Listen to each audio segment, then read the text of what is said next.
Going live. That's right. We are not holding back any punches. Going full on.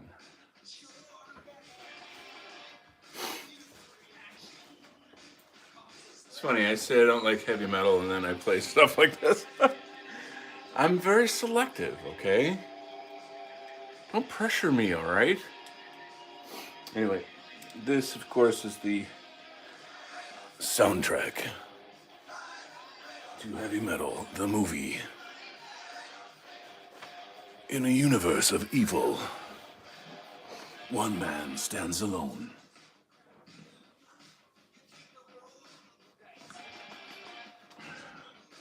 Anyway, so should I continue inking this as I was last night? I kind of have to concentrate on these faces. Doesn't look like anybody's here quite yet, so maybe I can kind of get focused on that a bit before all the lunatics show up with their crazy alt-right ideas. Crazy goofballs. So, the story here is, now I mentioned it before, but basically there's a character who's looking at this woman. It's really too complicated for me to kind of get into it when it's out of context like this. But someday you'll see. Now, here's one of the annoying things about doing comics is that when you're drawing the same face over and over and over, you kind of have to go back to the original source material. The characters, a lot of times I'll design them like this is based off of a friend of mine who shows up in the chat a lot. This would be like him, much older, with a little less hair and a lot more wrinkles. It's I don't know if I should say his name. I believe he knows who he is, but one of my buddies, I kind of used him as a model for this character here. It's kind of funny because I mean he's a young man, but whatever. I don't know. He's just this friend of mine. He's got a lot of wisdom for his age, and he's very masculine and very wise for his age. And I admire him a lot. I love the dude a lot. I love you, man. Anyway, and then a lot of the characters are just sort of generic, though, like your generic blonde-haired, blue-eyed superhero, Captain America guy, you know, your generic flat-top military bodybuilder dude, you know. This guy here, however, I don't know. I had a certain somebody in mind when I designed this guy. You don't ever want to, unless, you know, it's like a buddy or some kind of thing, you don't generally want to do an exact replica of somebody in real life. Rather, you would do a riff on them. You know, there's something about their character, their eyes, or whatever it is, and you kind of do a riff on it. So I've got a couple people here already. I'm going to take a quick look. Who we got? Who dat? Conch. This is the best name on the internet, by the way. Conch. Now, who wouldn't want that name? Yo, Crusader 21. Let the crusades begin. I'm in a very heavy metal mood right now. It is the best name. Yes, it is. And everyone must agree. So, I'm setting it up. Set him up and turn him down, dude. So I'm going to take this face and I have to just duplicate it over here and then zoom in right here. You can kind of, if you look at that guy and then you look at those, can you see it? Those eyes right there, very evil. Evil and seductive. But not. Anyway, so we're going to keep going here. So, yeah, there's all these subtle things like how how narrow is his jawline? What does the neck meet with the face? It's just all these subtle little things that you got to get right over and over and over. I'd say it's probably one of the hardest things to do in comics is to draw the same face from every angle over and over and over. Takes some skill. And I'm kind of feeling like I should turn the music down a bit. I don't know, what do you guys think? Is it too loud? It's gonna wake up the neighbors. So, the way I had him drawn here, his forehead was too small. So I have to lift it up a bit and get that hairstyle in there. There's certain distinctive features that the eye will capture, over time, and it's just sort of they become like there's a certain shorthand, I guess, for the eye to recognize, like, oh, that's that guy because he's got the dimple in his chin, or he's got the bushy eyebrows, or whatever it might be. This guy has kind of creepy eyes, which is an important part of his character. You're kind of led to trust and like him in the beginning of the story. And then as the story goes, you gradually see that he's on the wrong side. The wrong side of history, as they would say. So, that happens. Let me see if you guys are shooting the shit at all in here. No, just hanging and chilling. So I think I'm going to be doing a lot of these streams, and then there's going to be at least a week off. I can't really get into why that I'm taking a week off, but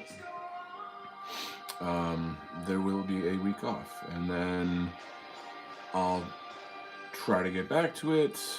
I wish there was more like regularity to my life. I'm sorry that things are kind of up and down and on and off and stuff. It's not really the right way to run a YouTube show, And I don't like commercials, so I'm going to talk over it and be very entertaining, because commercials are the bane of my existence. I feel that hell is just nonstop commercials. All right, we got a little Steely Dan. Some New York Jews laying down the smooth jazz fusion sound. It's that kind of Greenwich Village beatnik jazz. I know you guys love that, right?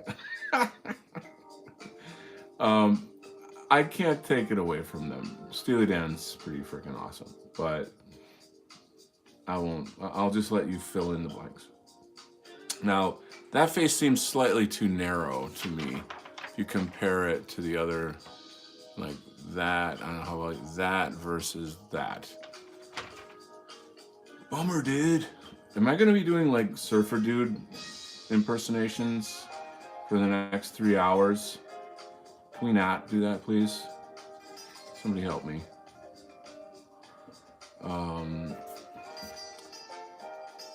I love doing the English accent, but I'm always afraid I'm like embarrassing myself, or people are like, oh yeah, that's great, yeah, keep going, we love it, and they're just being nice, but anyway. So here I am, kind of expanding the face a bit for that continuity. And even his ears have kind of unique shapes to them. So here's something interesting. I was cleaning out my computer. You know how you get too many files in there. Let me quick check the chat. Steely Dan with parentheses around it. Very good. If you know the origin of the name Steely Dan, it's kind of gross. I was always like, that like ruined it for me.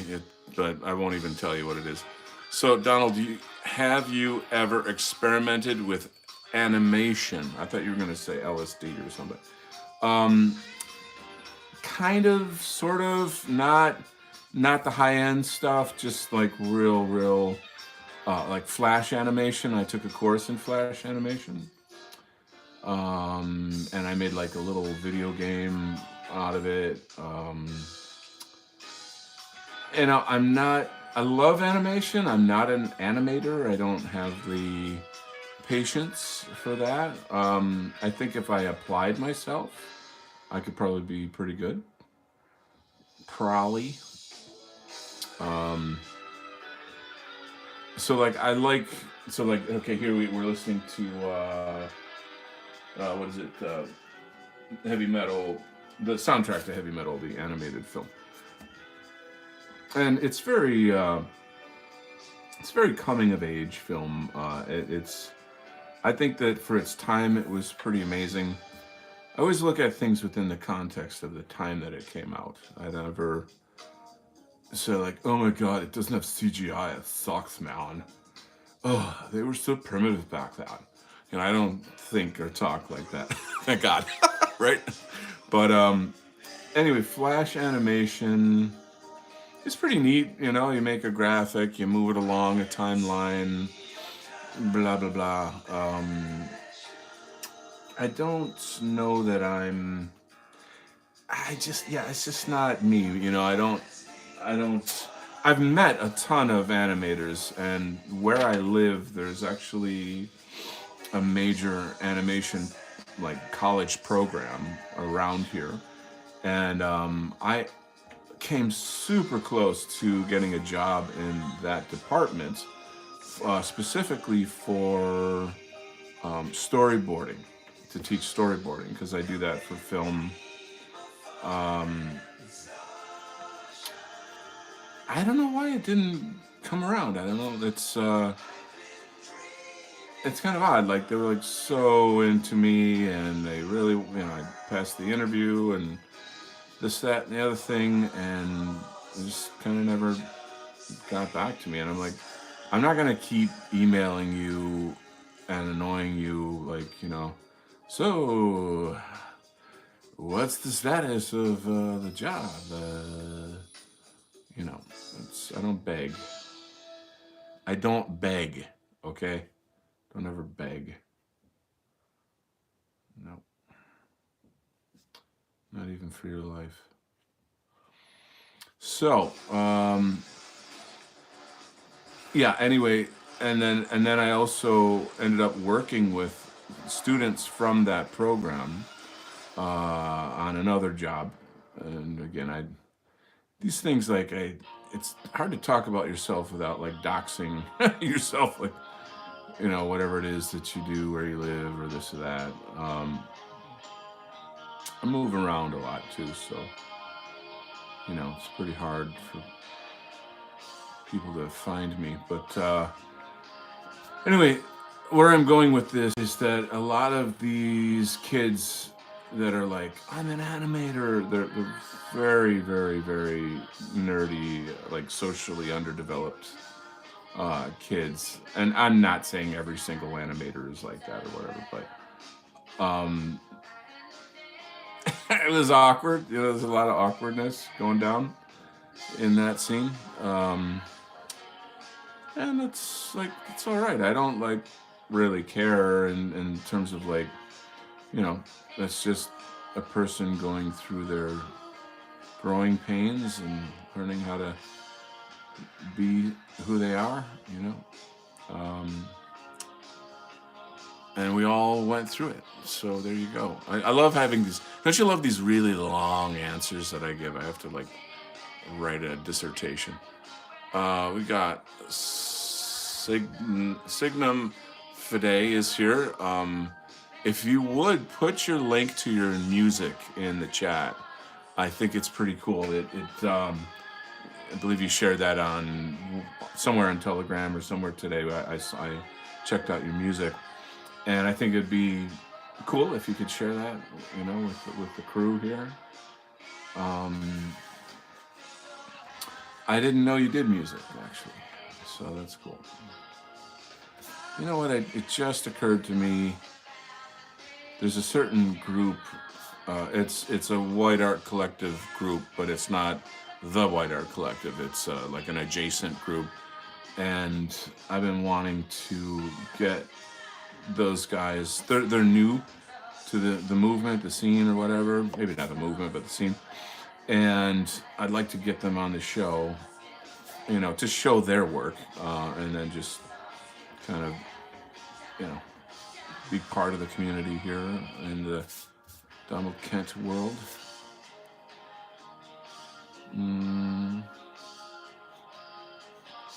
There's so many ideas of things that I want to do or need to do. Like running a show is a thing, it's you gotta have programming, you gotta have, I treat my shows, I try to have a professionalism about them, but like this is a cozy chat, you know what I mean? This is more us hanging out, and me working.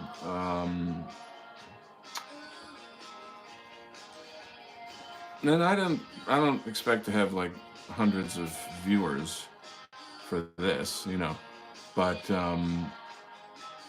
it's all about quality, not quantity. Okay, I have the best viewers.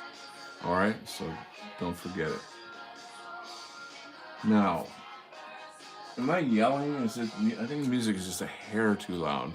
Give me 10 seconds. I'll probably skip the next commercial as well, because you know how much I love commercials.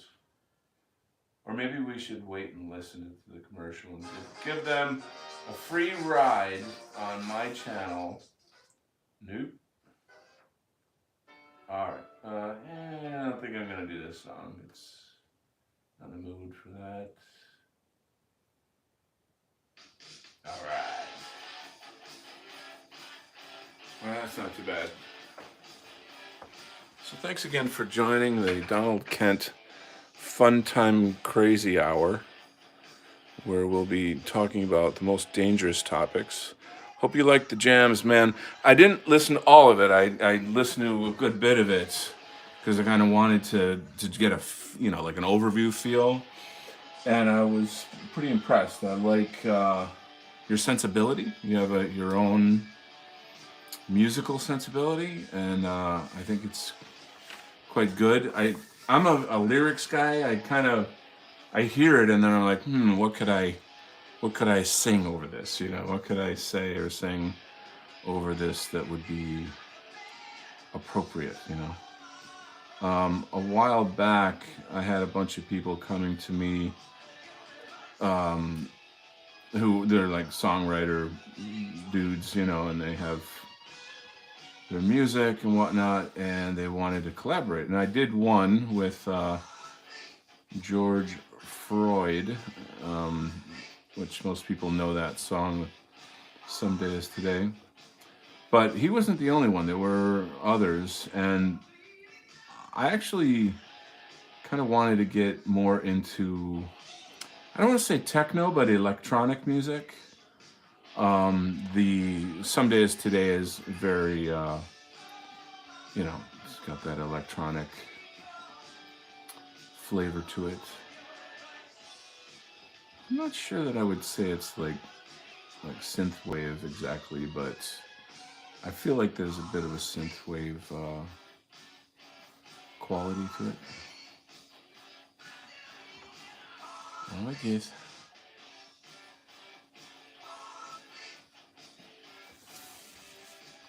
So what else is going on, guys? What's shaking in your world? What do you guys think of Scott Adams and his the Dilbert man, and his racial awakening. What are your thoughts on that? I don't know if you guys are following any of his tweets or what's what, but his last one was pretty like you could tell he hit whatever when like his threshold, where it's like I've had enough shit and I'm not taking it anymore, and F you and all this other stuff. He was pretty spicy for a Dilbert guy. And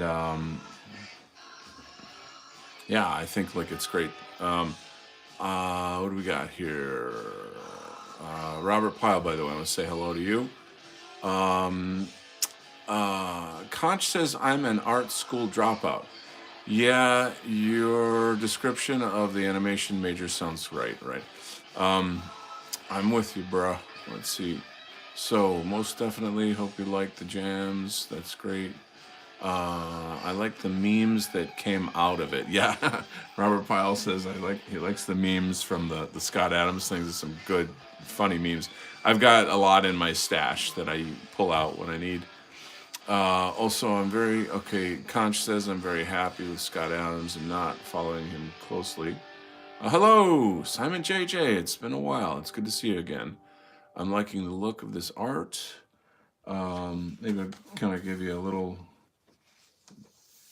taste of the story so far, since Simon hasn't been here in a while. I believe Simon's in the UK, so it's probably pretty late over there. I apologize. I've been trying to do earlier shows, but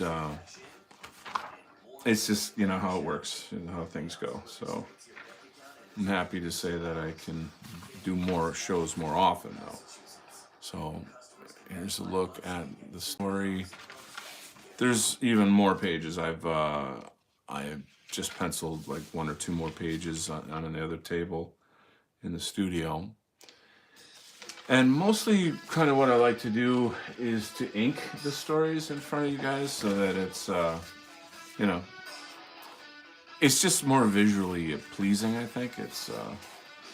So when you're looking at these images, I think you're kind of getting a flashback of the last, 5 years or so, and get a bit of an idea of what's going on here. So Judeo-Christian News, JCN, is the sponsor for this superhero team, which is called MAGA Force. And so it's a kind of a... it starts off as a sort of a Christian nationalist, populist action-adventure story, and then takes a very hard turn. That the story, frankly, gets more and more intense as it goes. And I finished the story, like the script and the art, but then just a few days ago, it hit me like, oh, I got to say this, and I got to add that, and I got to do that. So I don't really know how I'm going to finish this. I saw you ink the superheroes standing in a line about a week ago. Okay, good to have you back. So there you go. And I'd really, really love it if you could post this link in your social media.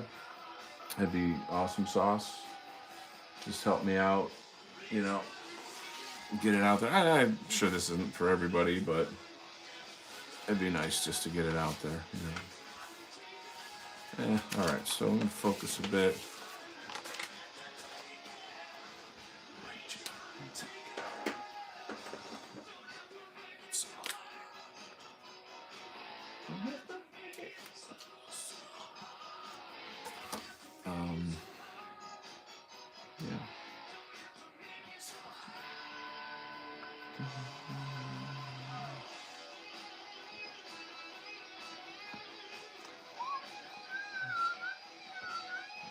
It's a band called Cheap Trick. You guys like Cheap Trick?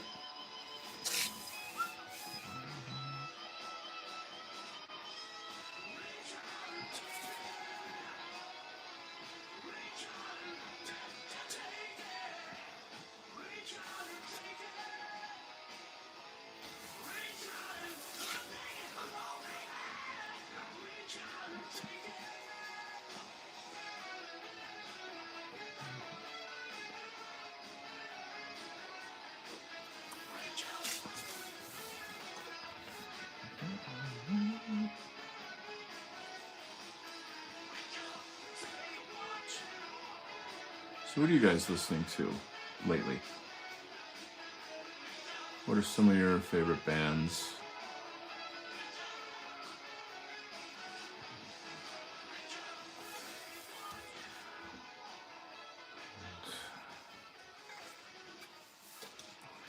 So I'm trying to portray this character swinging from a street lamp. I don't know how well that's gonna come across, but one tries. All right. So I always have to talk over the commercials because I'm not giving them any free time on my channel. All right, this is a more funky device here. Let's see, what do we got in terms of answers? Let's first say hello to Jayla Dark. Woo woo! Jay's here. That's my gal right there. What's up? Damn the Bard and Heatherdale lately. Oh, that's a band? That sounds familiar. I saw you. I already shared it. Good. Ashbury has been my current jam. Yeah, I listen to that one song when the clock strikes 10 every year on New Year's. Bluegrass. Oh, is that right? World War II casualties. Welcome. Good to have you with us. Welcome to the community. 70, 85 million, not just 6. Yeah, and folk musicians. I have to say, I am woefully out of fashion. I'm out of date with like what cool new bands are going on right now. I used to be hip. I used to be a hipster. No, not a hipster, but I was hip to cool new stuff, shaking and grooving. That was mainly because I was working some time ago with like some younger people that have like the more contemporary tastes. So that's all good and well. But I don't know. I just have to say I always come back to all the songs that I kind of grew up with and love. I don't know if I'm like curmudgeon or something. If I'm like stuck in the past, living in the past. There's a great Jethro Tull song called "Living in the Past." It's one of my favorites. Great bass line in that song. But it's good to have those things. I can kind of look them up later. Yeah, it's just really killing me that I'm not doing music. I'm really, it's kind of, I don't know. After a while of not doing music, you get a bit like, I do have a bunch of like half-written songs, which I could actually pull the guitar out at some point and play through some of those. That could be kind of cool. You can't really see me with the camera at this angle, but you could hear fairly well. All right, let's go on and do the next thing. I'm always sort of like, should I talk or should I ink?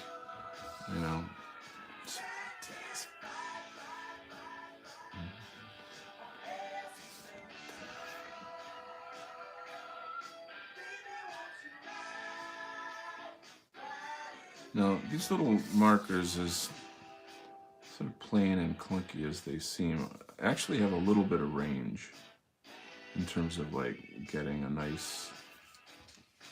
little bit of bounce or swish out of the line. It's kind of nice. So when you're drawing things that are really small or very far away, you have to use an extremely fine point. This is almost like a hair. It's ridiculous how thin it is, but it's the appropriate brush. Robert Pyle says, Dave Martell posted a really cool song by Buglord the other day that I heard for the first time. I really like the song. It has a very Black Sabbath quality to it. It's very, very Black Sabbath inspired. It's really cool. very fun. It's very Dave Martell, you know. If you dig Dave, you're gonna like the song. Okay, so yeah, heavy metal, the soundtrack. That's right, Simon. And weak modern pop. Dave, Jay says, I'm trying and failing to draft something for this month's art challenge. We were talking about that. I don't know if you were, I don't think you had come on quite yet, but I was just talking about this adjacent community and how I want to get these guys on the show to feature their work. Um, I just also kind of criticizing myself for not having like a proper show where there's like a program, you know, and you have guests and you do segments and blah blah blah, you know. So I will get to that. I really really will, but I have my hands full with a couple things at the moment.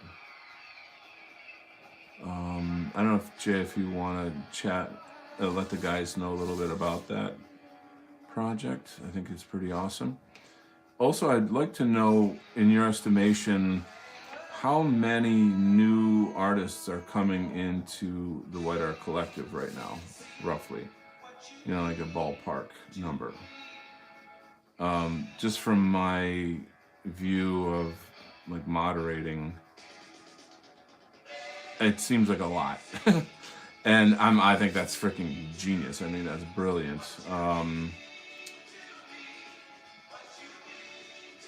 It's in a sense like the next generation. You know what I'm saying? And yeah, man, yay for the arts. You know, like awesome. You know, that's a really good thing. Moving on. So let's continue. Any chitty chats in here I'm missing? You guys get to have all the fun talking over there while I'm working. Yeah, I thought the same thing.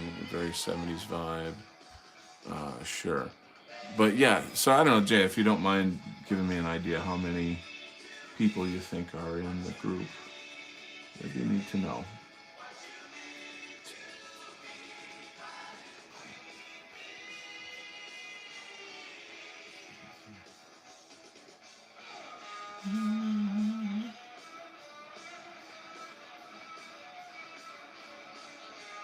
Also, another fun fact about Donald Kent, I'm really good at air guitar.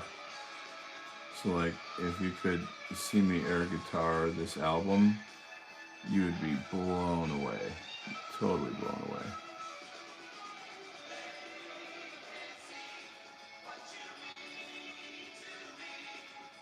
And even like air singing, you know, like faking fame. I'm really good at faking fame, pretending I'm a rock star.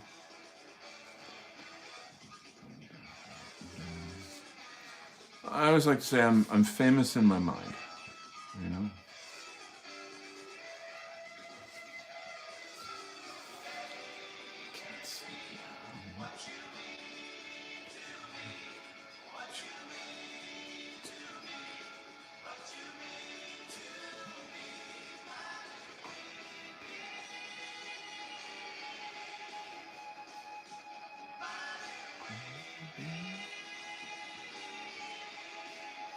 So yeah, Dave's tune was pretty fun. I'm wondering, I don't think I got a chance to ask him, like, did he do all the instruments on that tune, or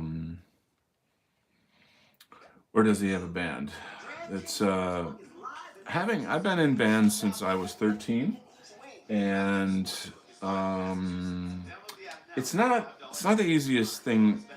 First of all, just to start a band, because you got to find, you know, competent musicians that get along in a, you know, bands in a way are almost like businesses. You know, you have to work together towards a common goal. You're rehearsing and scheduling, you know, moving stuff around. There's people don't understand like how much money that stuff costs. Equipment's pretty costly. And I did have like a few little close calls where I almost maybe could have made it in music with specific bands. I might have told this story. I don't know if I did or not. I kind of hate it when I tell the same story too many times. But briefly, I'll just say there was one band I was in that I would describe the guitar player slash singer, and I'm obviously a singer as well, and bass player, but I would describe him as like a Kurt Cobain kind of guy, like insanely talented, phenomenal singer, songwriter, guitar player, and just has some kind of horrible self-destructive something inside him. And I can't get into too many details, but I got a relationship with a major brewery, a big name beer company that was they have what do you call it, like concerts all over the country, and they have some big names. They have like Bruce Springsteen and fairly big names, and so they sponsor these concerts so they can sell their beer, and merchandise or whatever. And so I can't really remember how I got to know this guy or what my contact was or whatever that was. I don't remember. But the dude, Drew, he came up from New York City to my state and checked us out, and he loved us. He loved us, and we did originals and covers at that show. To give a little variety of this is the music we write, and then this is how we perform and interpret other people's music, which was very, very cool. I'm sorry, I just have to toot my horn a bit. We were great. Okay. And the dude was like, you're in, you're freaking in. I love you guys. I can't wait to work with you. Contact so and so at the main office. I'm gonna, when I fly back to New York, I'll tell them all about it. Blah blah blah blah. And I don't know, the guitar player dude just he came up with some bullshit and threw the whole thing in the garbage. And I didn't talk to him for years after that. I just recently kind of reconnected with him. And it's funny because I said something that was racially aware while we were hanging out. And he kind of flipped out at that and said oh, it's time for you to leave. It's it says a lot about because he's on the liberal side of things. He's not actually a liberal, but his new wife is. You know what, guys? When you get married, you have to sacrifice your whole personality and become somebody else, because they didn't marry you for who you are. So whatever, I did my thing and said goodbye. So that was the end of that. But man, so close, dude. So close. That would have been freaking phenomenal. It's been a dream of mine since I was a kid, to be a rock star, and I'm sure that it's not as glamorous, and there's a lot of hard work, and I've met people that have been successful at music and kind of lived on the road, and that whole cycle of write and record an album and then go tour the country, write and record an album, tour the country. And like years of that will like shred you. It just shreds you. It's a very hard life, especially if you want to have a family. So interesting stuff. Let's see if I can think of something to talk about over this annoying commercial where there's a black guy talking about unhealthy fast food that's cheap and affordable. I think I succeeded to do that. Yeah. Okay, is there a chat or not? What's going on here? Sure, we get at least a handful of new people every month. Getting them to participate in another is another matter. Haha, yes. Herding cats, I believe is what they call it. Dealing with artists. 124 new artists in our movement. Ladies and gentlemen, give it up for Jay Ledark. She is the queen of the scene. I kid you not. All because of you. Thank you. God bless you. I'm so happy that you did that you led the way. You know, it's really, really freaking sweet. And imagine how much joy you're bringing to those artists, you know, and like what, you know, I remember kind of like when we came to the scene and it's like, wow, this is a thing. This matters to me. I want to be a part of this.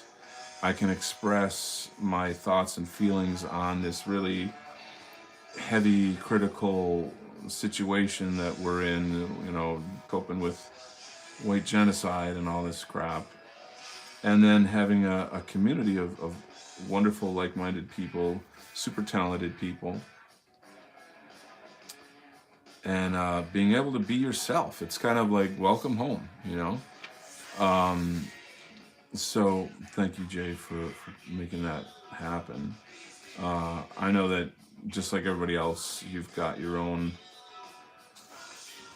you know, ball of wax that you're dealing with. Everybody's got something, you know? So it's tough. It's tough to pull these things off and, you know, run your life, you know, whatever.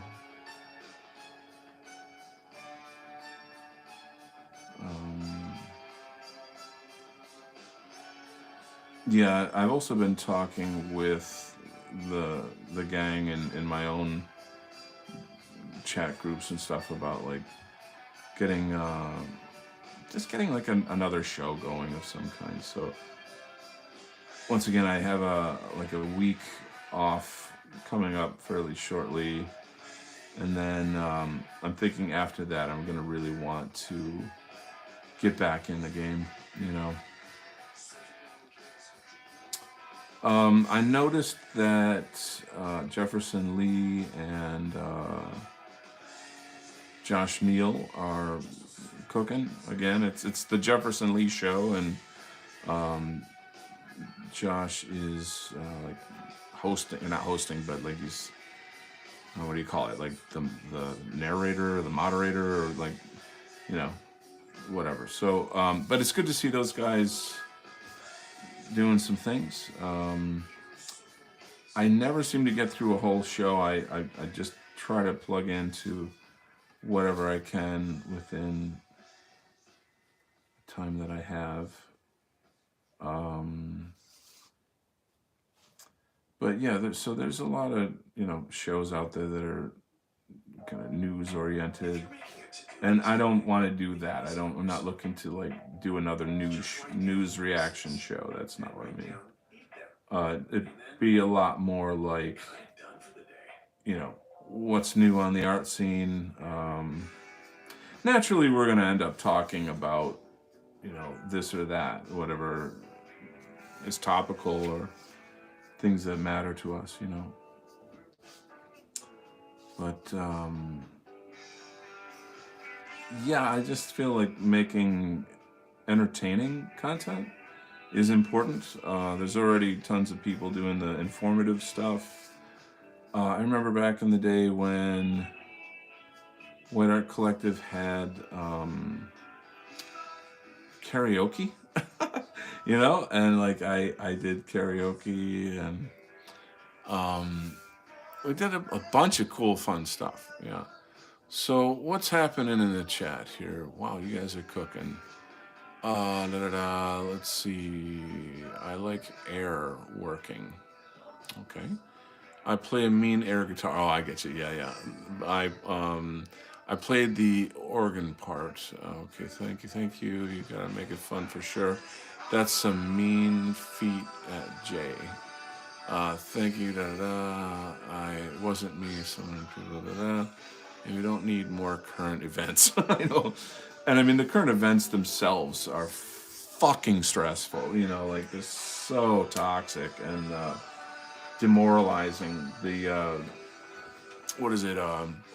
Right now on Twitter, everybody's responding to this soy boy comedian guy who is he's joking about how he would love to see sort of patriot NRA guys get taken out by our military, and he's just I don't really even want to go too far into that because it's super dark.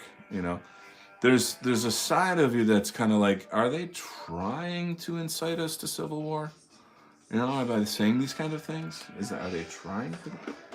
It's like you come up and slap someone in the face because you want them to punch you so that you can then fight them.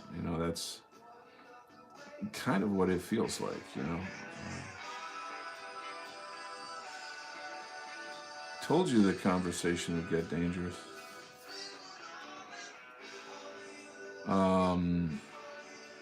But yeah.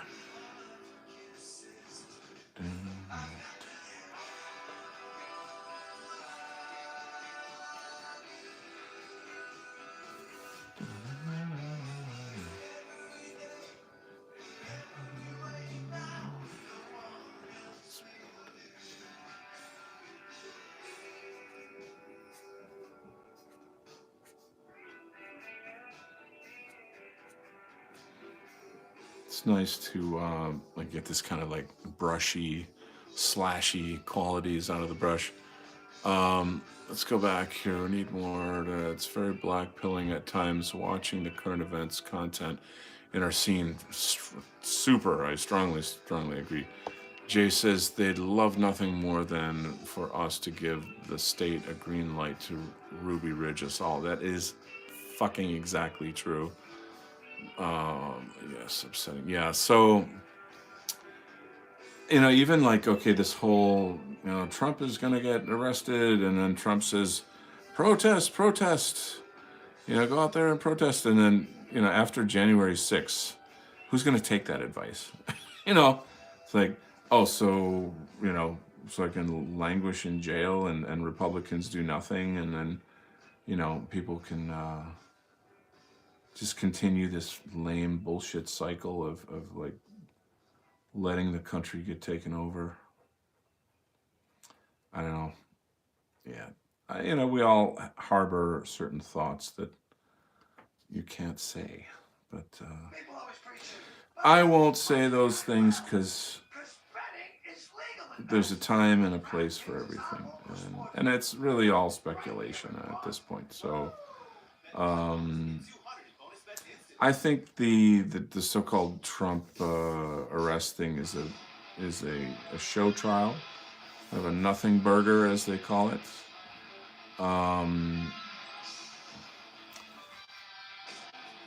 Yeah, I mean, I don't know what's going to happen. I don't know, but just from what I'm kind of seeing, and it's funny because every time you even bring up Trump and the dissident right, everyone will like bash you, just like, you're for Trump. I'm just talking, okay? Calm down, like, I'm just talking. I know all the ins and outs. I know Jared Kushner. I know, blah, blah, blah. But it is still significant. It still is meaningful. I hate to say it, but like, as far as it looks, I don't know. Maybe I'm deluded. I don't know that there is a choice. And I don't believe in democracy anymore anyway, you know.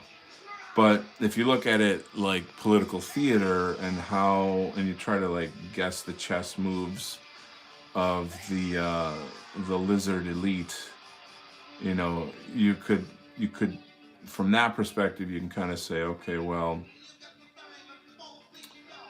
you know, the like George Soros is talking praising DeSantis now. So, you know, the one would think like maybe, well, it looks like after Biden, if they want to keep the illusion of democracy, the illusion of America going, then they should let the Republicans win the next one, and that'll throw a bone to all the, you know, all the boomers and like people that don't really get what's going on, you know, and then they can just continue the deconstruction. So I don't know. Let's see where it goes. Tough to say.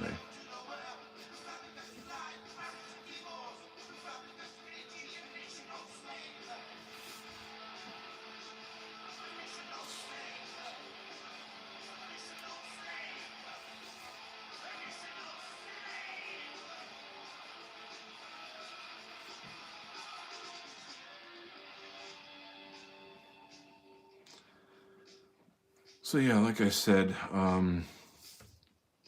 I've got, let's see, what's this week? Let's see. About, well, I don't know. It might be longer than 2 weeks. I don't know, but I'm gonna be out of the game for a little bit, and then when I come back, I'll be coming back with both guns blazing. That's just an analogy, FBI. It's just an analogy. It's a phrase. Calm down. He said both guns blazing. Send in the choppers. Anyway, yeah, I just got some stuff on my plate I gotta deal with, and then I'll be gone for a bit. But I will never leave you, even if you ask. All right, here are my friends. They'd love nothing. Da da da. We just have to do our own thing, build our movement, and network with each other, and prepare and be ready for when the rest of society falls apart. It's, you know, for a very long time I was very, very much like in denial of what you just said. You know, there is a side of me that's still kind of like, well, you know, it's very revolutionary. And where do I go? How do I express this? Yes, preparedness. Yes, keep going with the movement and etc. My understanding is that essentially they're going to slowly deconstruct America in such a way as to allow Eurasia to rise and be the new global hegemony. And of course, you've got the new Israel project where, you know, we've got to send in American troops to kill Iranians so that Israel can take over their land and their resources. Because that's what good boys do. And through all of this, I'm kind of thinking, like, how's my son going to survive this? Like, how do we navigate this? You know what I'm saying? So it's as a father, it's fucking scary, you know. What did I see? There was my son's school administrator, supervisor wrote, like, you know, they send you emails that update on stuff, and he was mentioning in there how like there's more medical records for students these days than there ever have been. Like there's more shots required, there's more blah blah blah blah blah, all this medical stuff. And I was just thinking, I'm glad that my son's on like the tail end of that, and he's not, you know, required to X, Y, Z, all these other things.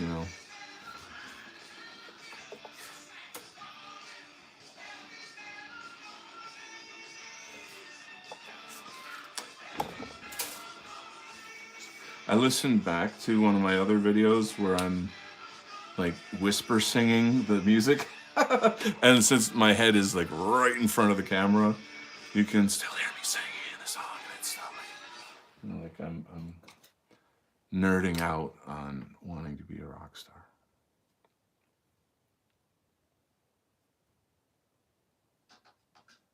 I'd say that like my desire to be a rock star, when you're 17 or whatever, it's not for the same reasons as if you're, 30. I guess as you get older, you're more interested in the ideas and the expressions. It's more important to you.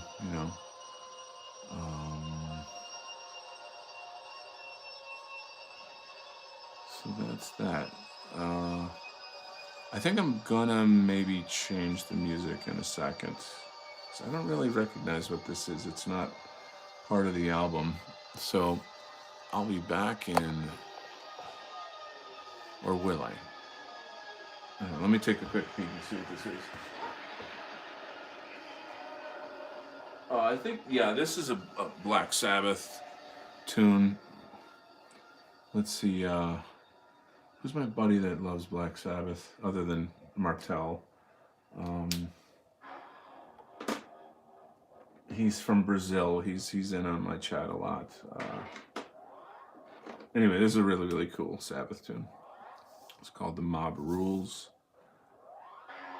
And this is just like a weird intro.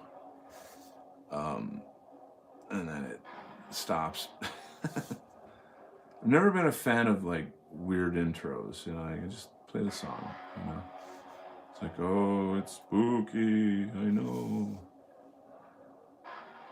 Anyway, so I'm happy with the way this is coming together. That's nice. I'm wondering if I should put like a black around here. That could actually help, just to give a little bit. No, to give some bang to the page. Give it a little weight. Like, you gotta have shadows in your work, even if they're sort of just graphic devices. So there we go. Let's see if you guys are chatting about anything here.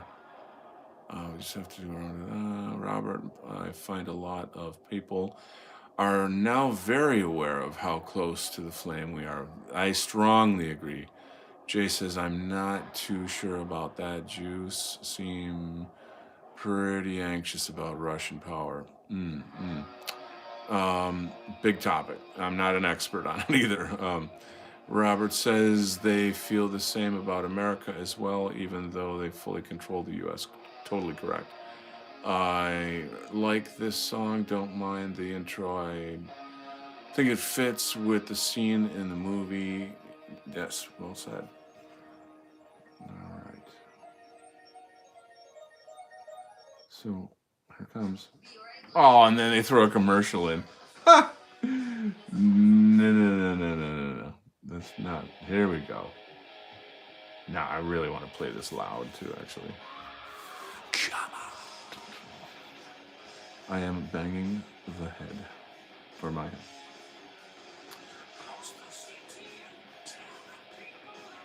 So I'm more of an Ozzy guy than a Dio guy, but this song fucking kicks ass.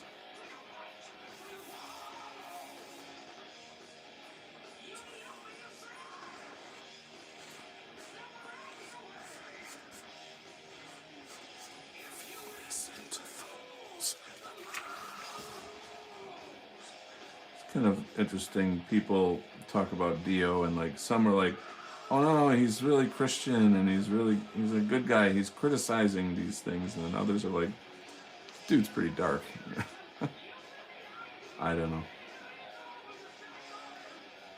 I just saw an interview with him, and he says like, I write all my lyrics while I'm watching football, drinking beer.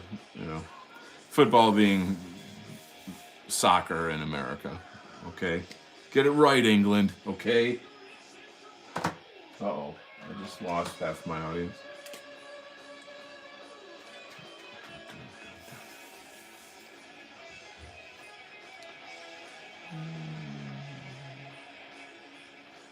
But regarding like Russia, America, Israel, where things are going, what's his name? I mentioned him in my show last night, Brendan O'Connell. Yeah, look up Brendan O'Connell on YouTube.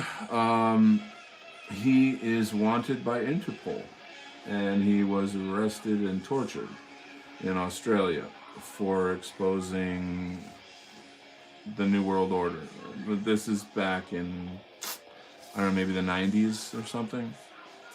And he's not like Alex Jones, or doesn't have that bombastic. He can be bombastic just for because he's passionate about what he's doing. He's set up like flyers that people can print and get out and about about like trying to save the world, essentially. It's heavy stuff.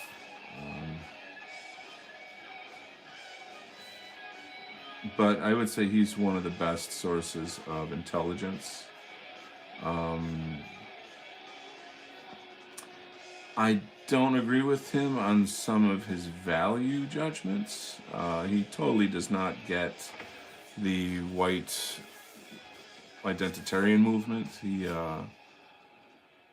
kind of paints it really badly, and he says, he makes assumptions and says things about us that are just not true.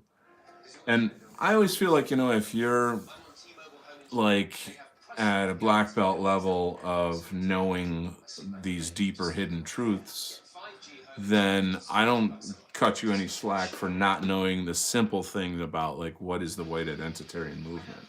It's like you just don't want to know, okay? You can research Henry Kissinger and this guy and that guy and Roger Stone and the this and that and the next, and be like super articulate about all that, but you won't research American Renaissance. Don't talk about things you don't know. And it's you cannot deny that whites are being targeted for replacement. You can't deny it and be taken seriously, honestly. So I don't know. It's he's Christian, which is fine, but there's a type of attitude among normie Christians. I wouldn't call the guy a normie, but people who can't, I don't know. I'm sticking my foot in my mouth here. It's this sense of like, we're all God's children and therefore everybody's equal. That kind of shit. And it's like, okay, we may all be God's children, but we're fucking not equal, okay? I mean, that's just unscientific, and goofy. I always wonder, like, how much... Should I put more shadows in this? Should I deep darken it up or whatever? Maybe I'll put shadows with this guy as well. That'll make this whole section more... it'll pop more. That's a good idea. See, I'm not as dumb as I look, okay? Well, you don't know what I look like. Is there a picture of me around here? Let's see if I can find a quick photo. Okay, here's a photo of me. This is me, like, 1,000,000 years ago, okay? I'm just kidding, Ganesha. Don't get angry. It's just a joke. If only I were that handsome. If only. I like this tune. I think this Devo's fun. We're through being cool. What a concept. We're through, and the video for this is just like ghastly, you know. They were like nerdy art school students. I don't know if nerdy is actually the right thing. They were probably very hip for their time. I don't remember what college. It's somewhere in Ohio, Cleveland. Can't quite say, but yeah. So they came up with this concept of Devo and made the band, and it's neat because it's like pop and punk, counterculture, new wave. It's artistic, it's goofy, but it's also kind of serious in some kind of artistic level. In that it's like anti-establishment or like not mainstream, I guess. I don't know. Should I shut up now? I can play this on bass guitar. I know I just got like 100 points when I told you that, right? You're like, whoa, that dude's cool. All right, we got some more friends joining us here. Let's do a quick hello. Let's see who all is here. Yes, Mark Mothersbaugh. By the way, Dudu Osan, thanks for coming. Mark Mothersbaugh, he did the soundtrack for what's that Wes Anderson film where they go underwater? Team Sisu. Fuck, man, I just have terrible memory. Anyway, the music for that is super good. It's just like really enjoyable, and of course it works really well with the movie. But anyway, I didn't say hello to some of the new folks here. Very creative, yeah. Had a ton of art in a local gallery here. Oh, wicked, cool beans. I would definitely like to see that. Let's go back. I'm trying to see the chat. Hey, Psychic Rosemary. Rosemary! All right, good to have you here, gal. All right. Well, I'd love to get together IRL one of these days. That would be really cool. So what's new in the psychic world? Are you doing any cool ghost hunting or any fun stuff, Rosemary? Rosemary. All right, Jay says, what I do know is that it's wrong to make them out to be godlike. They're nervous. They're overplaying their hand left and right. They're not all powerful and infallible. I assume you're talking about the Jews. And that's well said. Absolutely, it's thin ice. They know what to expect if we collectively realize what's going on, which is why we have to keep pushing the message nonstop. The Christians I grew up around, just like us, just not as red-pilled on the JQ. JQ is the final boss, yeah. What else? He's a very good dude. Life Aquatic, thank you. Yeah, sorry for the having a senior moment. I'm forgetting everything I learned. But yeah, that whole chosen people topic. It does feel to me anyway very much that they know that the cat's out of the bag and they're trying. But here's the funny thing is the harder they try to cover up the truth about Jewish hegemony and all this, the more they seem to expose it. The idea of making it a law. Well, okay, make anti-Semitism illegal, Anti-Semitism is calling out the truth of Jewish hegemony. There's nothing more. And like all things Marxist, it's a kind of pill pull. It's a kind of dialectical game. If we can change the definition of this thing and claim that it's not what it actually is, then we can manipulate reality. Abracadabra, right? And even abracadabra it comes from like Hebrew as well. And it's, as I say, something like, as I say, as I do, or it essentially means like to bring what I say into reality. Right? It's pretty crazy shit, you know. I think like in a perfect world, if like we really, really could be free from Jewish hegemony, Zionism, then what would that look like? I think we need to envision our world as being autonomous and not a vassal state of Israel. Our media, our schools, our medicine, our food. It'd be wonderful, it'd be natural, it'd be good, it'd be right, it'd be whole and wholesome, you know, as it once was. So, what do we got here? Life Aquatic. Okay, I was just double checking the chat. Yeah, this music is not gonna probably have so many commercial breaks, so that's nice. Isn't that nice? What do we have here? Blackbird Music is here. Welcome, my man. Yo, how's the art going? Well, I think you can get a pretty good sense of it from the image in front of you. Good to have you here, Nils.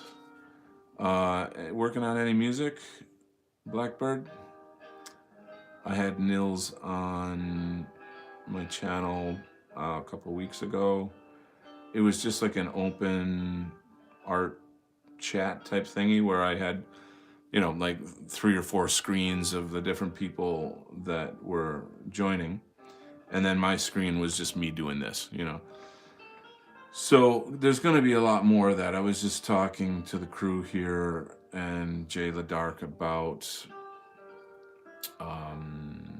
bringing in some of the new artists joining the White Art Collective culture and featuring their work as well.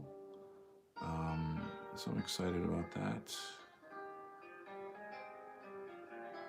But right now, I'm just focusing on this. If you guys don't distract me, okay? Just goofing. So, what else is new? I don't know. What can I pontificate on for your pleasure? Being in bands, maybe? So I got some fun stories there. Okay, so when I was, 13, for starters, my best friend was the son of my dad's best man at his wedding. And I moved to where they live, one of my best friends. And him and his brother, they played instruments and they played in like a polka band. Believe it or not, there's a strong Polish culture in that area. And what else? And I think I'm gonna do another page. I just kind of getting anxious with this page. So it was really fun. The older brother played saxophone. My friend played drums. And what happened? So one day, another mutual friend of ours in the neighborhood, he, I just went over to the drummer's house and I saw the other buddy there and he had bought a guitar, electric guitar, amplifier, it's a fire engine red Fender guitar, freaking sick, super cool. And seeing those guys playing like Smoke on the Water or like whatever dumb stuff that you play when you first start out, flipped me out. I was like, I want to be a part of this. I want to And I didn't have, at the time, I didn't have that, like, I want to be a rock star mentality. Um, anyway, so because the one guy bought an electric guitar and then my buddy had a drum set, by default, what did I have to go get? I bought a bass guitar and I became the bass player. So now I had already been singing in, the chorus for years and actually had a pretty well trained voice, to be honest with you. I actually went on to do classical vocal competitions and stuff, but that's a whole other story. Like opera type stuff, which I hated, but my teacher made me do it. That one of those scenarios. Those ones. Remember those days? Anyway, so yeah, I came home after that and I told mom and dad, oh, I need to get a bass guitar. These guys are, I got a little band and blah, blah, blah. Yeah, right. You know how that works. So, pretty soon after that, dad went out to get me a bass and signed me up for lessons. So now my mother's father, he was a big band orchestra leader, the conductor. And, we have music in my family, I put it that way. So it's a sort of, I don't know that music is in the genes or whatever. I kind of like Beethoven myself. There you go. However, yeah, so you could see how like my mom would fully support that I would do this, and so that was very cool. What next? Yeah, I got the bass. I signed up for the lessons.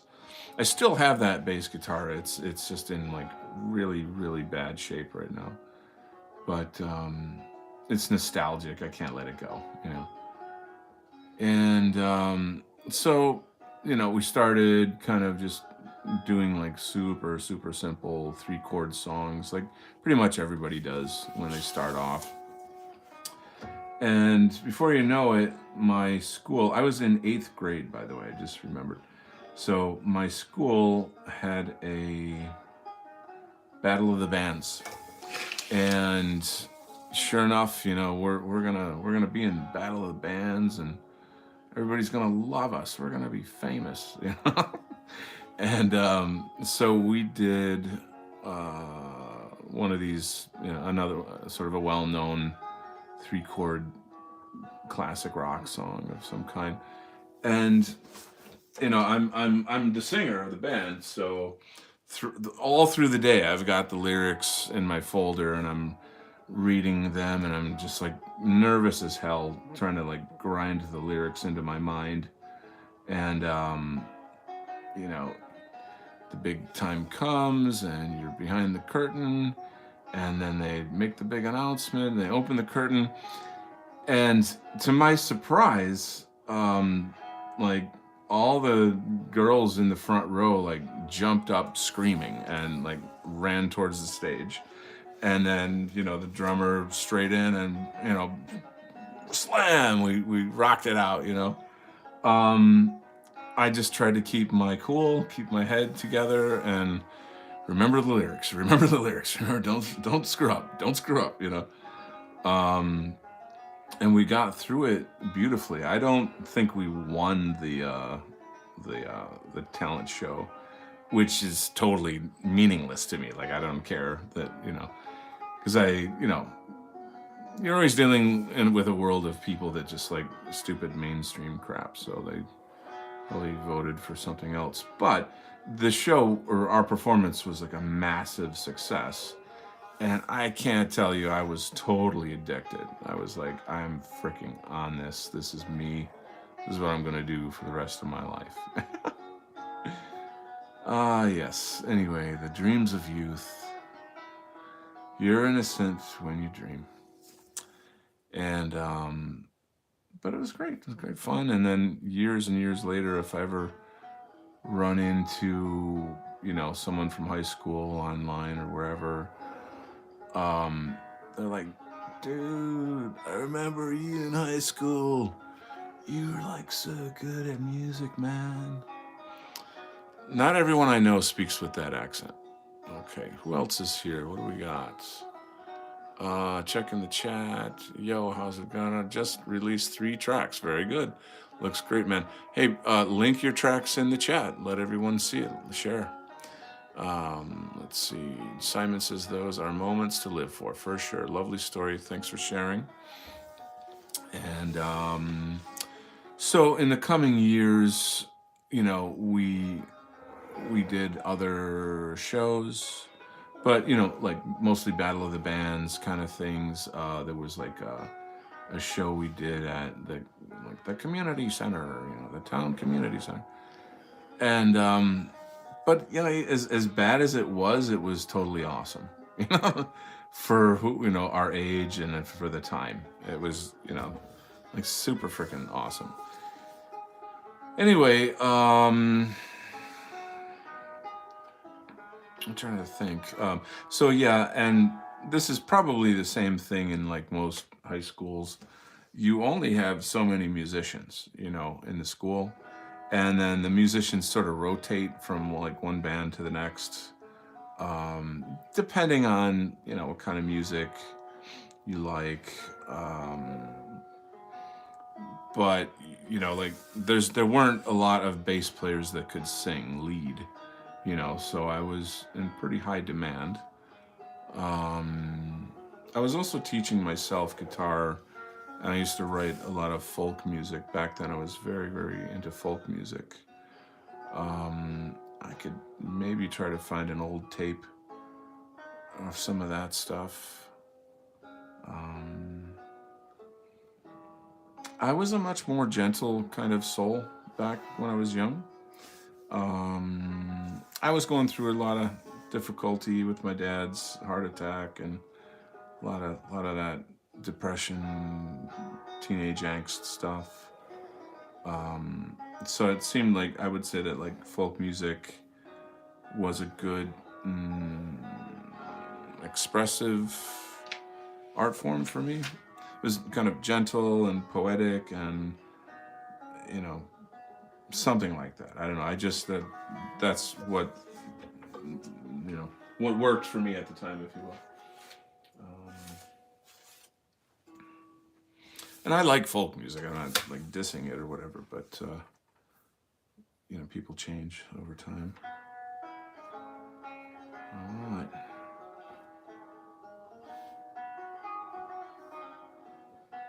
So what else? So then, yeah, you just have different experiences, and there's always like the one guitar player who's the best guitar player in the school, and everybody wants to be in a band with that guy. Like, oh man. And I finally, I became friends with that guy, and good friends, and we did more of those shows, and but also it's not just doing shows and doing rehearsals and stuff. A lot of it is kind of the joy of discovering music and discovering it together and sharing it together. And that particular guitar player I'm talking about, his dad owned a thrift store, and so he had access to hundreds and hundreds of albums, and he would just bring them home. And so he would show me stuff that was like not stuff you'd really find anywhere. The Dixie Dregs, or Paco de Lucia, or Captain Beefheart, and these kinds of weird, cool, interesting things.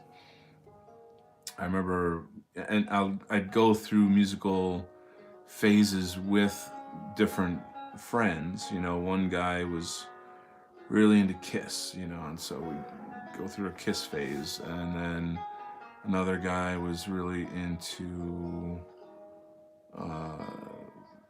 jazz, and then we'd do like a jazz thing, and on and on.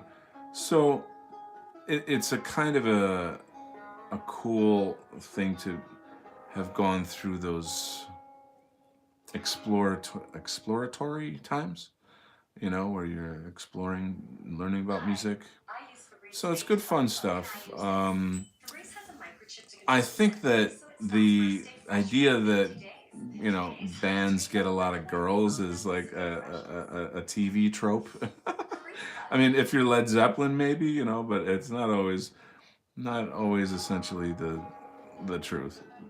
Still, lots of good times. You know, can remember doing graduation parties. When we were all leaving high school. That was really neat. You know. And then in college, let's see, low power. I think I'm okay. I don't know if anybody's still here though, listening to me blather and draw. Blather and draw. That's the name of my show. There you go. We got it. Lovely story. Gotta run. Okay, Conch. Have a good night, everyone. Nils says, I hope that's the link. Sharing that from the phone was complicated. Sorry. I have to go. Okay, Jay. God bless. Have a great night. That thumbnail is racist. It's racist. Welcome to Blacklisted. Good to have you. Robert Pyle, I guess you got to go to Bladder and D. What the hell? Anyway, so there you go, and now you know. It would be kind of cool for me to know where you guys know me from. Like, do you know me from Telegram? Do you know me from Twitter? Or do you know me from Facebook? Because I've got, obviously, a presence in these different places. And I'm trying to bring more people onto the show, hear me talk. We do a lot of live chats. It's not, like tonight I've been kind of talking up a storm, but a lot of times, people will ask questions or they bring up topics. And it's just a really neat, kind of casual, almost like a break room conversation type thing. Everybody can, chill out and learn something and share some thoughts, whatever. Something I think you'll learn about me is that I'm pretty, what's the word? Like, there's never any real drama around me. Like, I don't insult people. I don't get in fights. I've done that to lefties, but I'm not talking about them. I'm talking about us, And so I think kind of wherever you are on the spectrum, you're cool. So found you on Hirith's YouTube. Subscribe. Oh, wow, very good. Very close friend with Hirith. I absolutely adore her. Robert says, no, I was just waving to I see, okay. But I do need to take a break. Okay. I found you via interviews on YouTube. Okay. You're laid back until you're not. Nice one. Oh, that was good. You're laid back until you're not. That's good, dude. All right. Simon for the win. Simon. So when the hell am I going to make it over to the UK? And then Europe.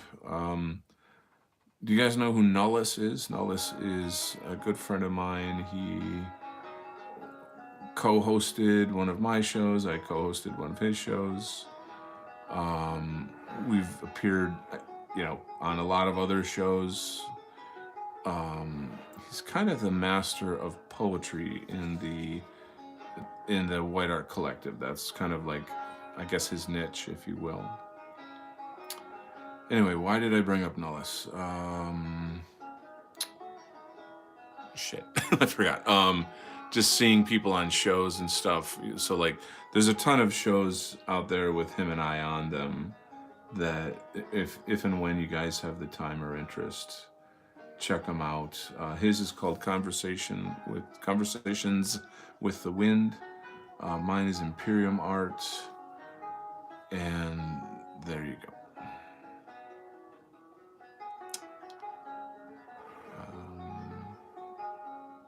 Yeah, I took a year off, and so I kind of, I don't want to say became irrelevant or what, but like I was not in the game, you know, and so I have more followers now than I did before, but you know, I'm just kind of coming back.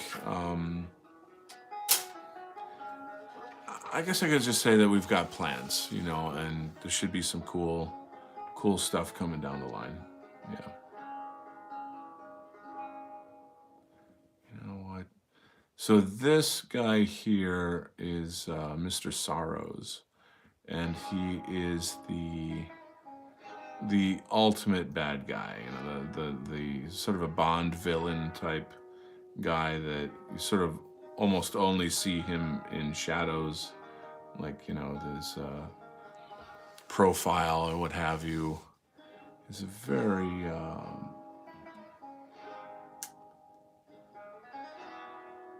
bad dude. Um,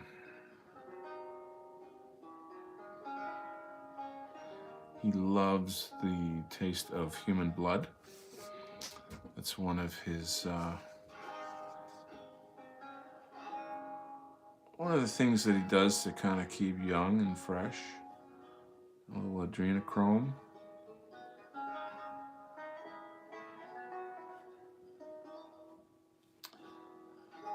A little adrenochrome action.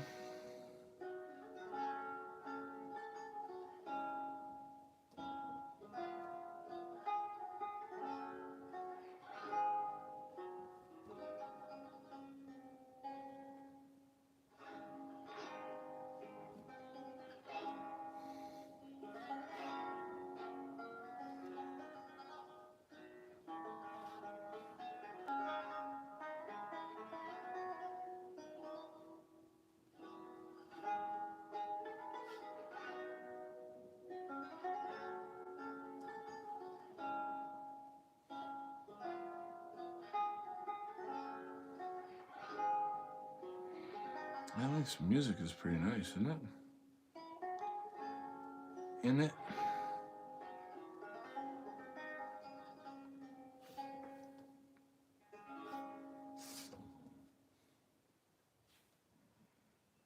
So maybe back to the bands a bit.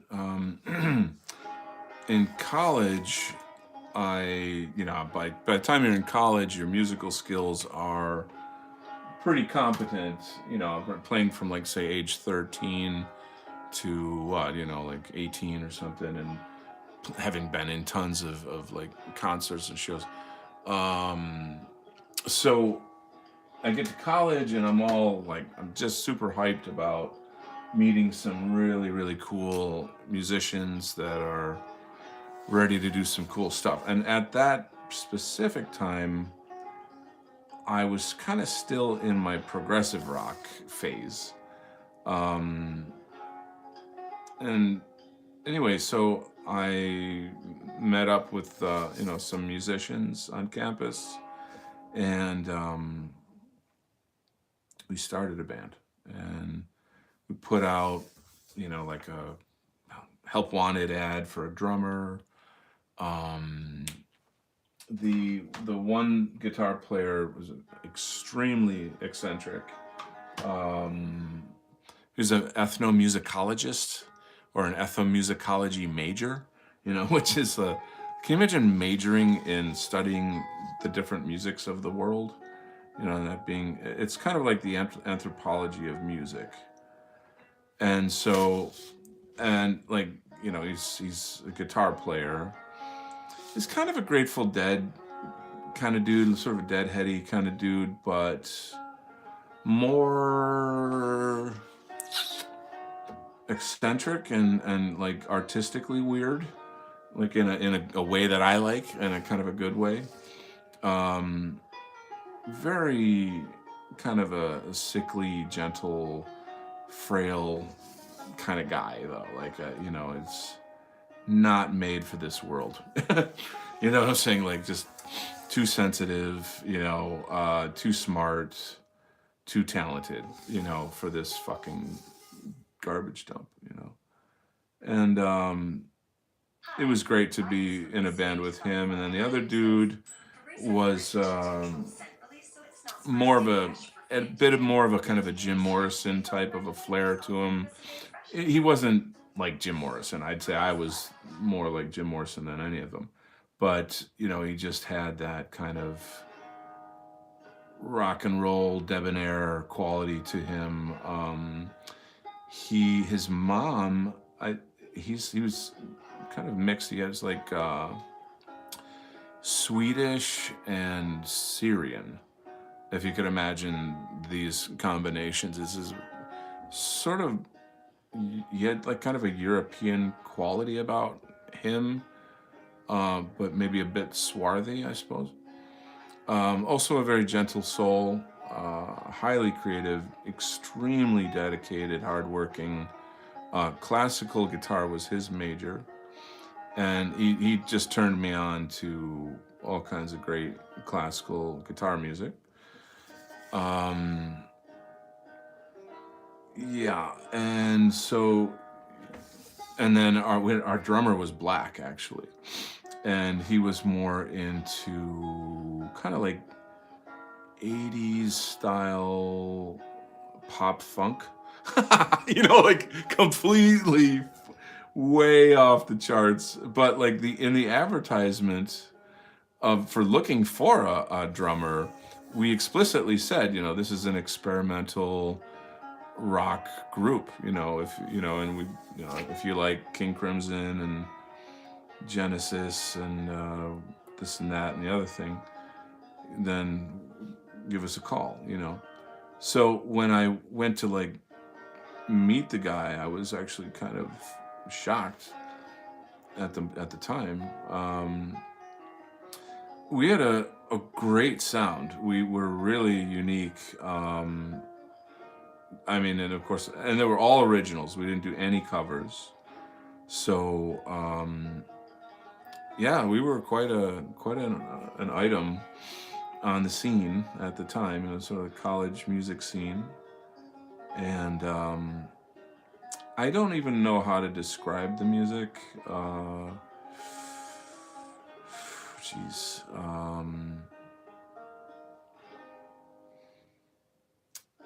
It wasn't like super weird. There was some qualities to it that would like make it to the radio or whatever, that kind of thing.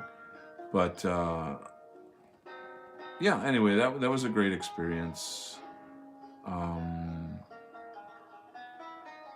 I'd say we weren't like super popular or whatever, because we weren't playing whatever the kids like, that kind of thing. But that's fine. We didn't want to be popular, we wanted to be artists. That was kind of the thinking. Let's see if there's any comments in here. There's quite a lot of comments in here. Jeez, guys, I gotta catch up. UK is rough, bro. I don't recommend. Yeah, I feel so sad about like what's going on in the UK. It's so heartbreaking to me. That's the motherland for me, and it's brutal, super brutal. I keep up with the news, like Patriotic Alternative and anything and everything that's out there. And damn, dude, like I feel as if like the British need a revolution more than most. They need to do something soon, and they need to do it like hardcore. Otherwise, I don't know how fucking far this shit can go. It's really, really horrible. So I don't want to get all dark and gloomy. It's not what I want to do. But I love England, and I love Ireland. I love Scotland. I love Europe. I want to go so bad. I think I'm gonna have to go, like as a soldier, and like storm the beaches of Normandy and liberate Europe from Islam.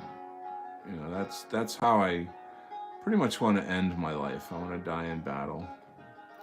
The masculine urge to die in battle intensifies. So, anyway, that got a little dark. Sorry.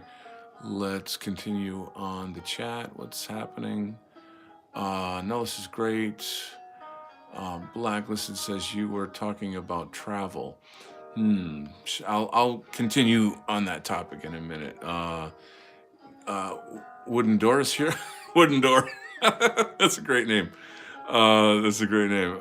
Glad to catch your stream, Don. Does the White Art Collective still do things? They kind of went quiet. So a lot of us have switched gears into production. Hyreth just put out an album. Jayla Dark has a new group that she's shepherding of new artists on the scene. Obviously, you see me doing the comics and stuff. We're here. We're just kind of working in our studios, to kind of put it like that.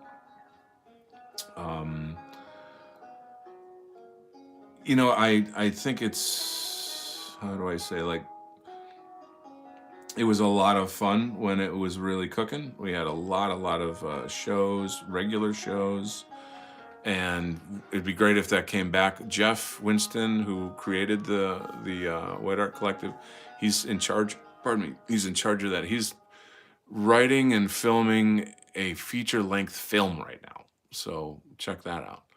Hyreth is releasing new albums. I just mentioned. Whack does films. Baby Teeth that just came out. That's a big event right now. If you can find that.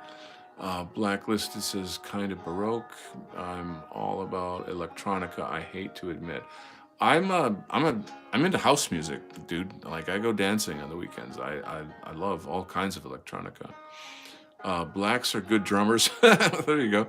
I will not argue with that, actually. I also admit I like electronica. It's doom-paling sometimes, full of tyrannical over here. Yeah, it's harsh. I agree it's difficult to keep your head above sometimes. All I listen to is Future Garage Wave. Oh, I'll have to look that up. That sounds cool. There's so many waves out there. I like Fash Wave. Some are, but Beatmaster versus Learned from Chalk Biscuits, though, something. I don't know those bands. Yeah, but blacks do have natural rhythm. I think they would feel complimented if you said that. Oh yeah, democracy failed big time. I pray for a military coup. LOL. In Minecraft? Sure. Travel. So my traveling, I was talking a bit about that on a previous show. Well, I talk about Asia like a lot, and I'm really worried that people are going to get tired of it. There's massive amounts of stories to tell, though, and they're pretty phenomenal. So maybe I'll give you one. I'll indulge in one. So, for example, one of my most memorable experiences was I'd say it's about maybe my third year. I don't actually remember.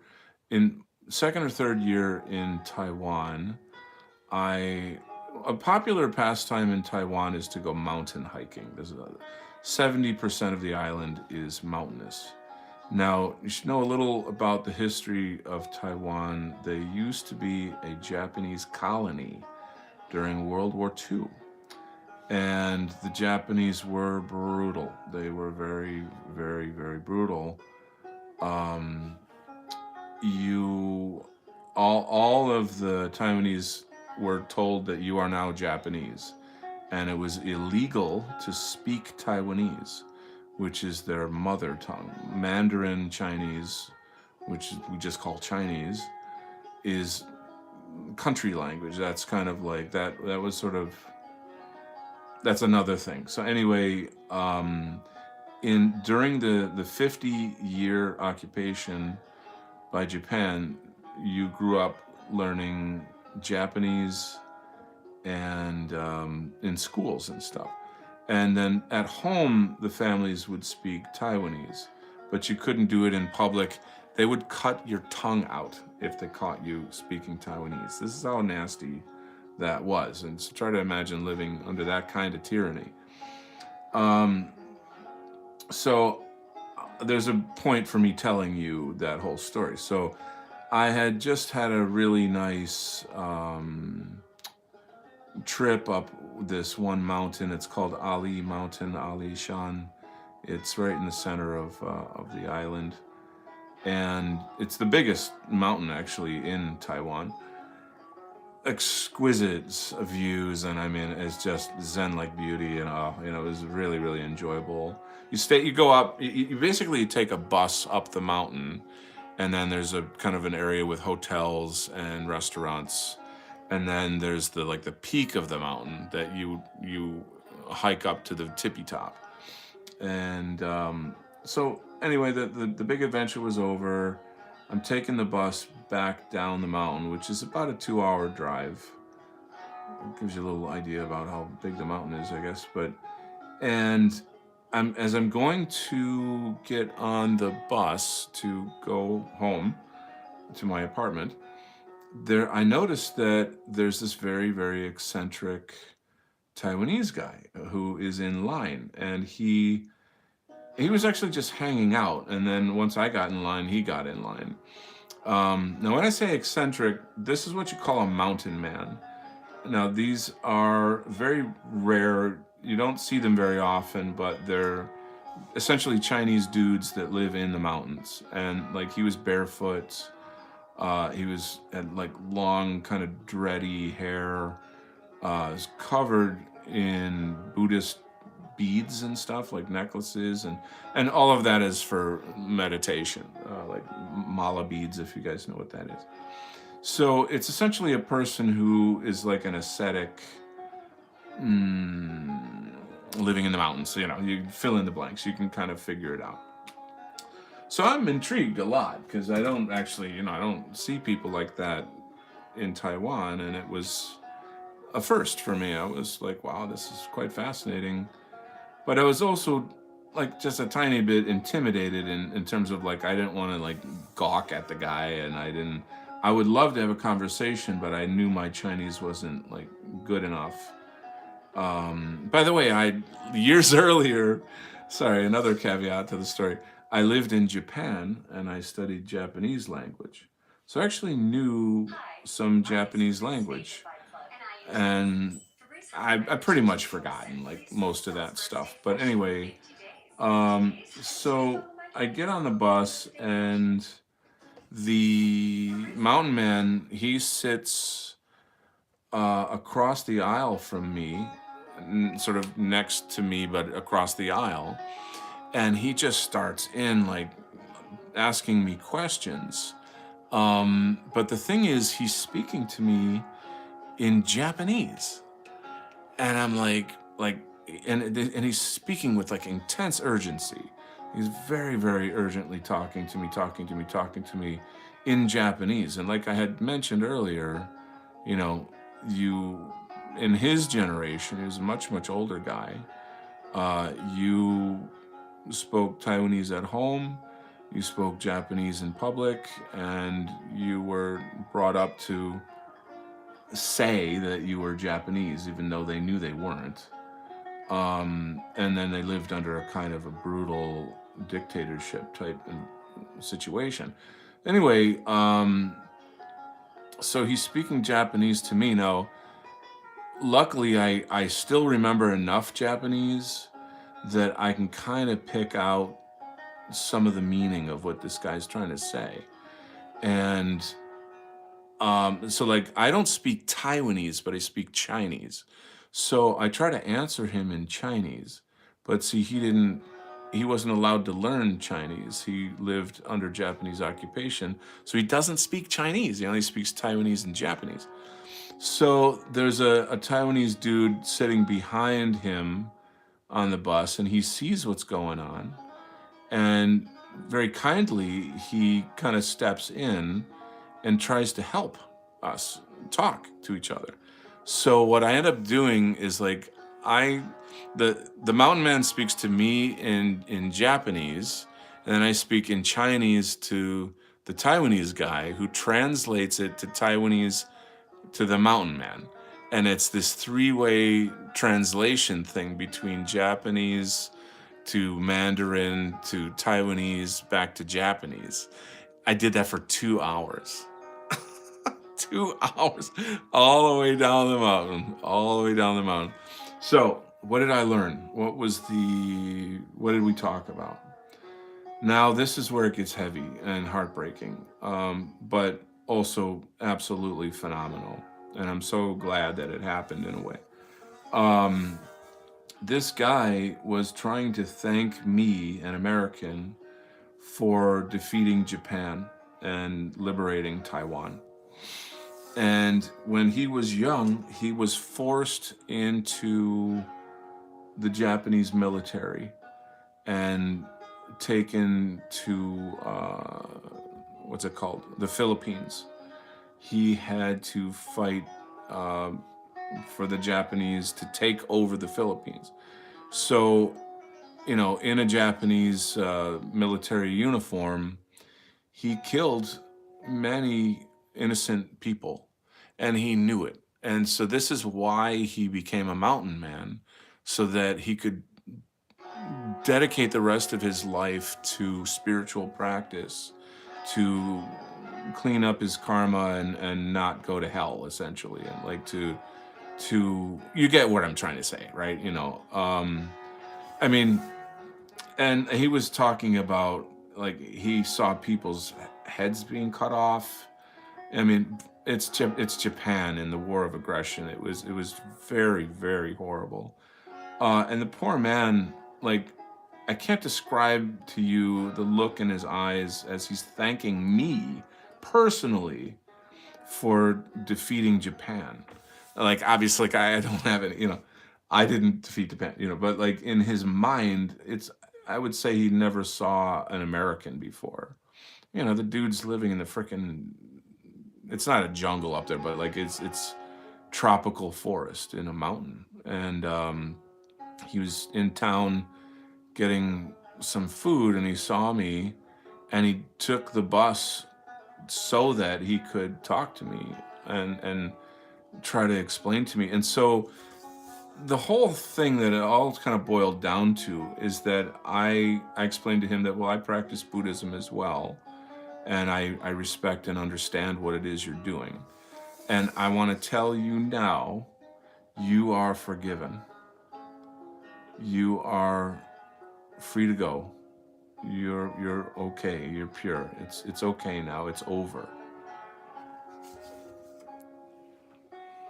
So I'm going to check the chat a little bit here. It was a very profound experience. Really rare kind of an experience, And to be at the crossroads of history like that is extraordinary. All right, I'm looking at the chat, trying to find out where I left off. Burial, invented future. I was hooked on Burial. Yeah, nice mode. I'd like to visit Macau. What an interesting thought. Macau is, honestly, I don't. Is it Portuguese or Spanish? I should know that. I'm ashamed I don't know that. It's an old European port in China. It's a little bit north of Hong Kong, which I've been to several times. I could tell you some Hong Kong stories. Or not. There's things about the Hong Kong stories that are not tellable. But, yeah, Macau, the thing I would warn you, though, regarding Macau, it's very, very heavily, like Chinese gangsters, You go there to gamble. That's what Macau is for. The Chinese love to gamble. I don't know if you guys know that, but it's a Chinese thing, they have their things, and so Macau is kind of like, it's, I guess, like a Chinese Vegas with like lots of gangsters, I guess. But I would say that visually, it's probably a really cool place to be, with the old European architecture. I don't know, I've just been warned, like, you don't want to go to Macau. That was kind of what I was told. I don't know if that's changed. You can go to Macau if you want. Yeah, that's all fine and dandy. The Hong Kong stuff. Should I go there? Should I talk about Hong Kong? I'm checking the chat. There's still Portuguese road signs in Macau. Okay, also da-da-da. Gotta love patriotism wherever it be. Yes, it is that Harvey Weinstein top right. In a manner of speaking, like he embodies a lot of those kind of guys. Imminent rain is here, so this is where everyone is. Right. I wish I were that popular. That was a very funny joke. You're funny, okay? No. But yes, this is where the cool kids are. This is called the cool kids table. If you want to be cool, you got to hang out over here. So the Hong Kong thing, I don't know that it's terribly exotic. So when I was a teacher in Taiwan, I worked for a school that was essentially an illegal school in that they didn't follow the government regulations and stuff. You made more money there, you had more freedom. I just was, I was a young guy and I did it, I didn't hurt anybody, other than maybe didn't pay taxes or some dumbass shit, but whatever. So, and I kind of got the job through a friend, and it was close to where I lived, and nicey, but I still had to you have to have like a working visa and an ID to live in the country. And I knew people that their IDs or whatever, their visas ran out, but they just kept on, and they stayed on. And the thing is, when you do leave the country and they check your paperwork, they'll see that and they'll say, like, you're not allowed back in this country ever again. So I didn't, although I have no real plan or desire to ever go back to Taiwan. Not that I hate it, but it's just 4 years is enough. There's plenty of other places I need to see. Anyway, so the way that worked is that in order to have a legal working visa, I didn't have a working visa, I had a student visa. How did I get it? By joining a Long Fist Kung Fu school. And they had a program where they would, you go to the Kung Fu school, you pay your dues, you go to class, and then when you need to have the master sign some sheet of paper, he does that. And then check this out.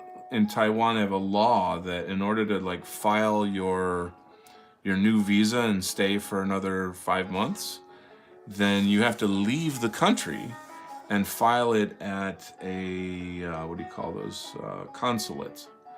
And so I had to fly to Hong Kong, go to the Taiwanese consulate, show them my paperwork, and then fly back and get them to stamp it, pay some money, whatever, and then fly back. And then I had a legitimate legal, whatever paperwork.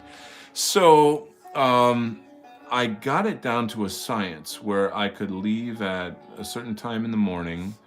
The plane would leave Taipei Airport, arrive in Hong Kong, and I would almost run from A to B to make sure that I caught a certain shuttle that would take you to another, a subway, and then to a, this, that, and it was, could have made a TV show out of that, a reality TV show.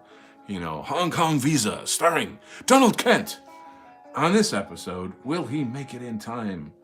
And so the point of it was that you could get it done in one day and come back the same day if you rushed and you hit the timing of all the trains, and I had gotten that down to a science.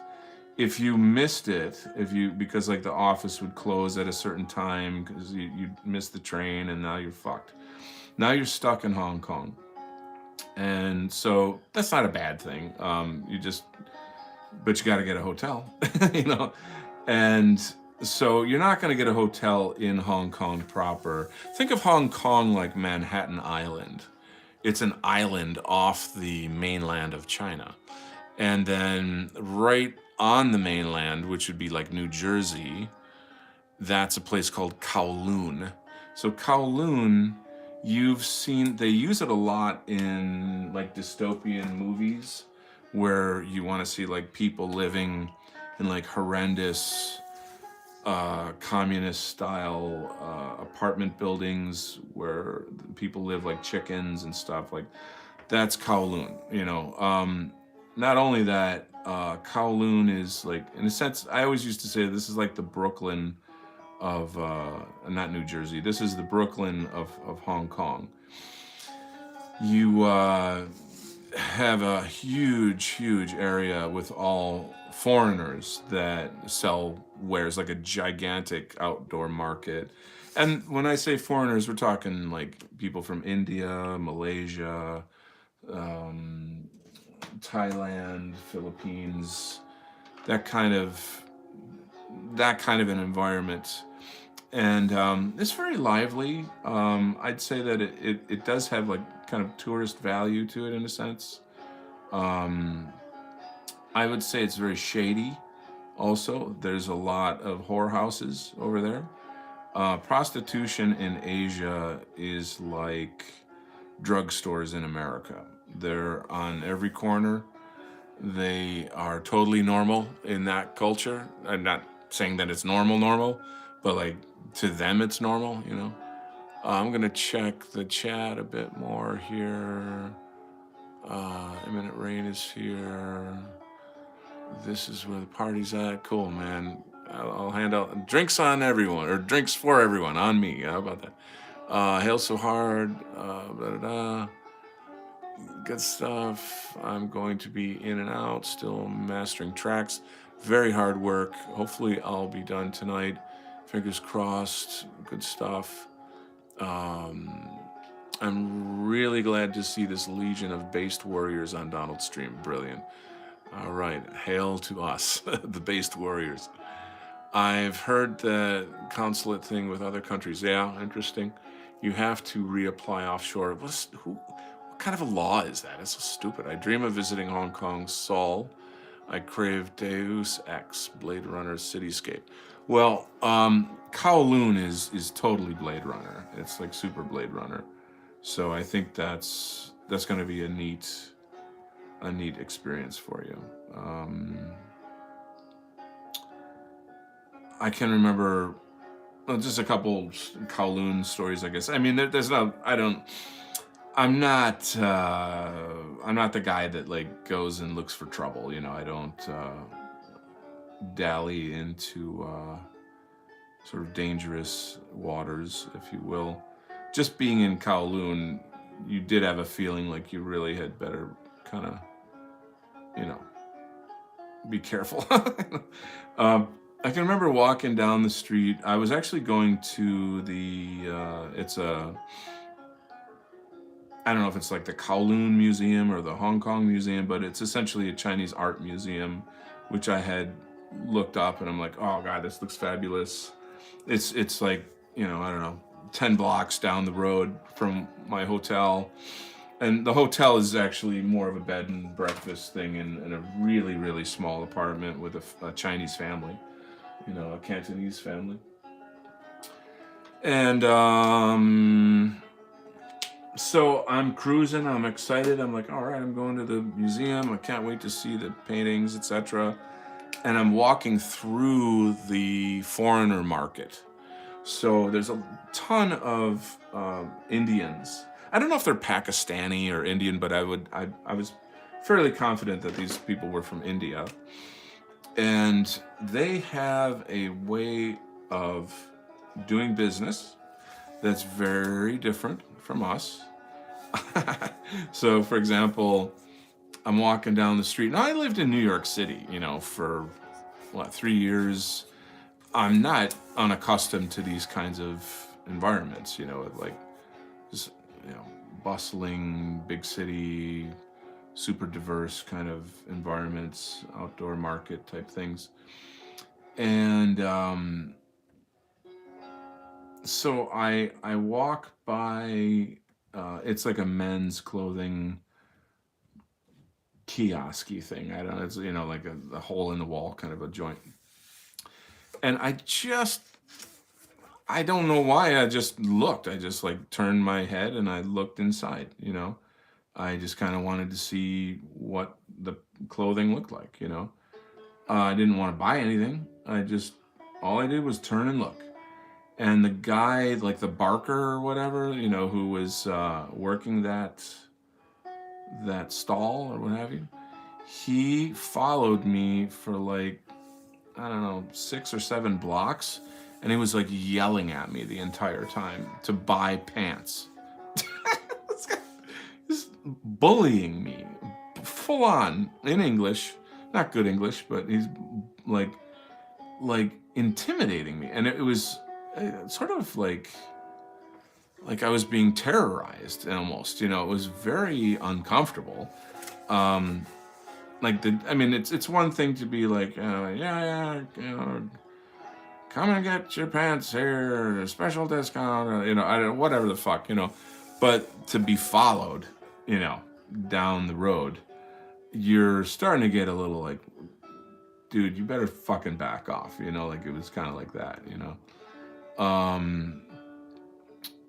yeah, and I mean, if you could see just the look on his face too, it was like, I don't know, man. I mean, there's been many times in Asia where I maybe was in the wrong place at the wrong time or something, and people would kind of turn and look at me, and if looks could kill, you know.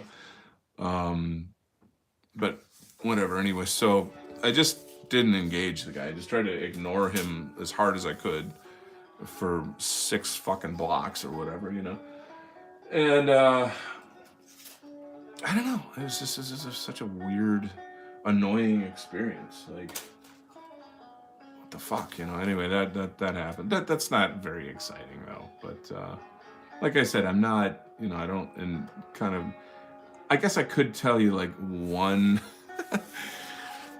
guy story type of a story. I didn't engage in any kind of illegal behavior, so I guess I'm good to go. But I don't know if I want to tell that story though. It's like you can't untell it, especially when you're filming yourself live.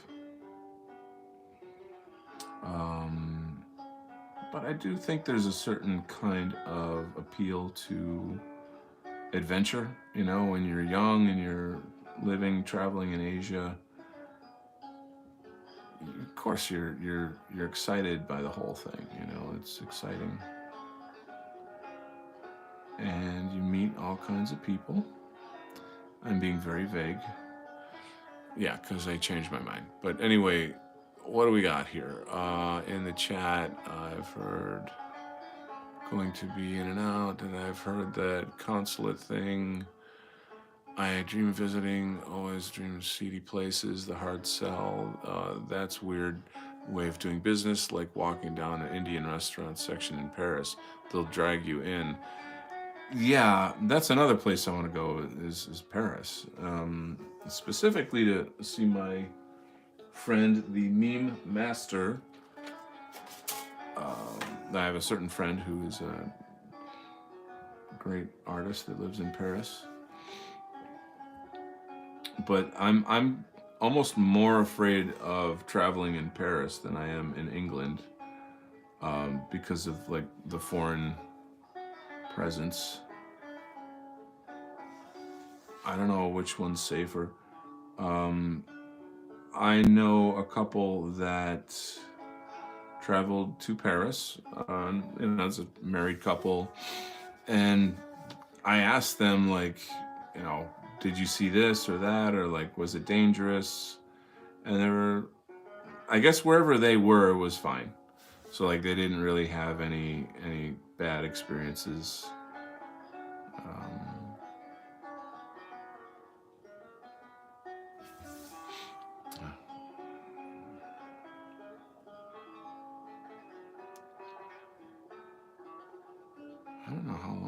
guys. Should I wrap it up? This has been quite a stream here, guys. Unless you guys have any more questions, we're going on an hour and a half. What happens in Hong Kong stays in Hong Kong. Yeah.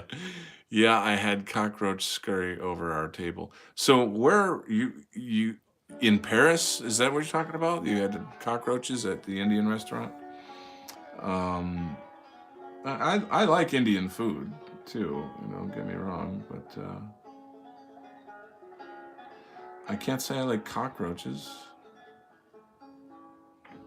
I remember in Thailand coming to a village where all of the food were bugs, all of it. Like that was all they had in the marketplace, And I thought, well, you know what? I'm not eating today. How you like that? Nope, going without food today. If that was the only choice I have, then it's no choice at all,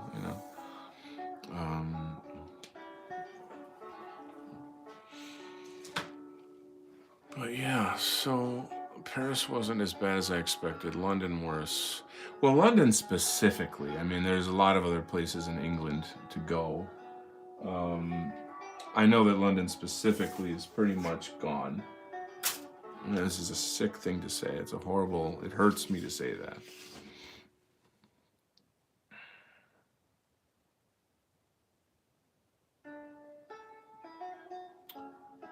So Ireland has got some troubles right now, and Scotland has got some fucking packy jackass in power, and it's one fucking shit show asshole after the next, and it's very harsh.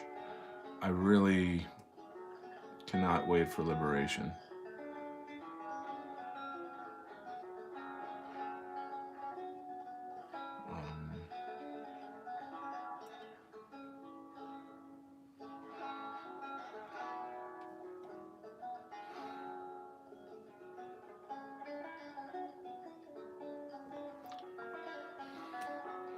For me, France is still in my mind. It's still very much, kind of a romantic place, and I mean, romantic both in the actual sense of man and woman romance, but also in a kind of the romance of French painting and French art and French culture and all that stuff that I would love to experience without Africans and Muslims threatening me. It seems like there's so much more, we have immigrants in America, but I don't see them behaving as boldly as they do in Europe. I saw a clip on Twitter yesterday, which I might have reposted. I think I reposted it, where there's these British English cops coming up to a small group of Muslims, and they're saying we're investigating you for terrorist activity. And now, how police cannot have guns, I don't know. That to me is the most insane concept, that a cop does not have a gun. How in the hell do you do your job without a gun? It's just fucking stupid. It's so stupid, I can't stand it. It's well, I'm just gonna guilt you into being good. I'm just gonna, you're compelled to be polite because you're English. No, they're not. They're hustlers.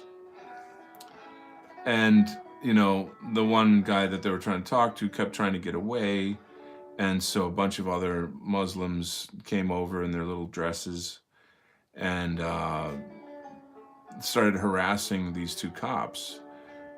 And I mean, they're going full bore, yelling at these guys, and it's all double talk. It's all trickster talk. It's all, say things like what you're talking about, and yell really loud and look really angry and pretend in the next breath that, oh, I'm the victim, and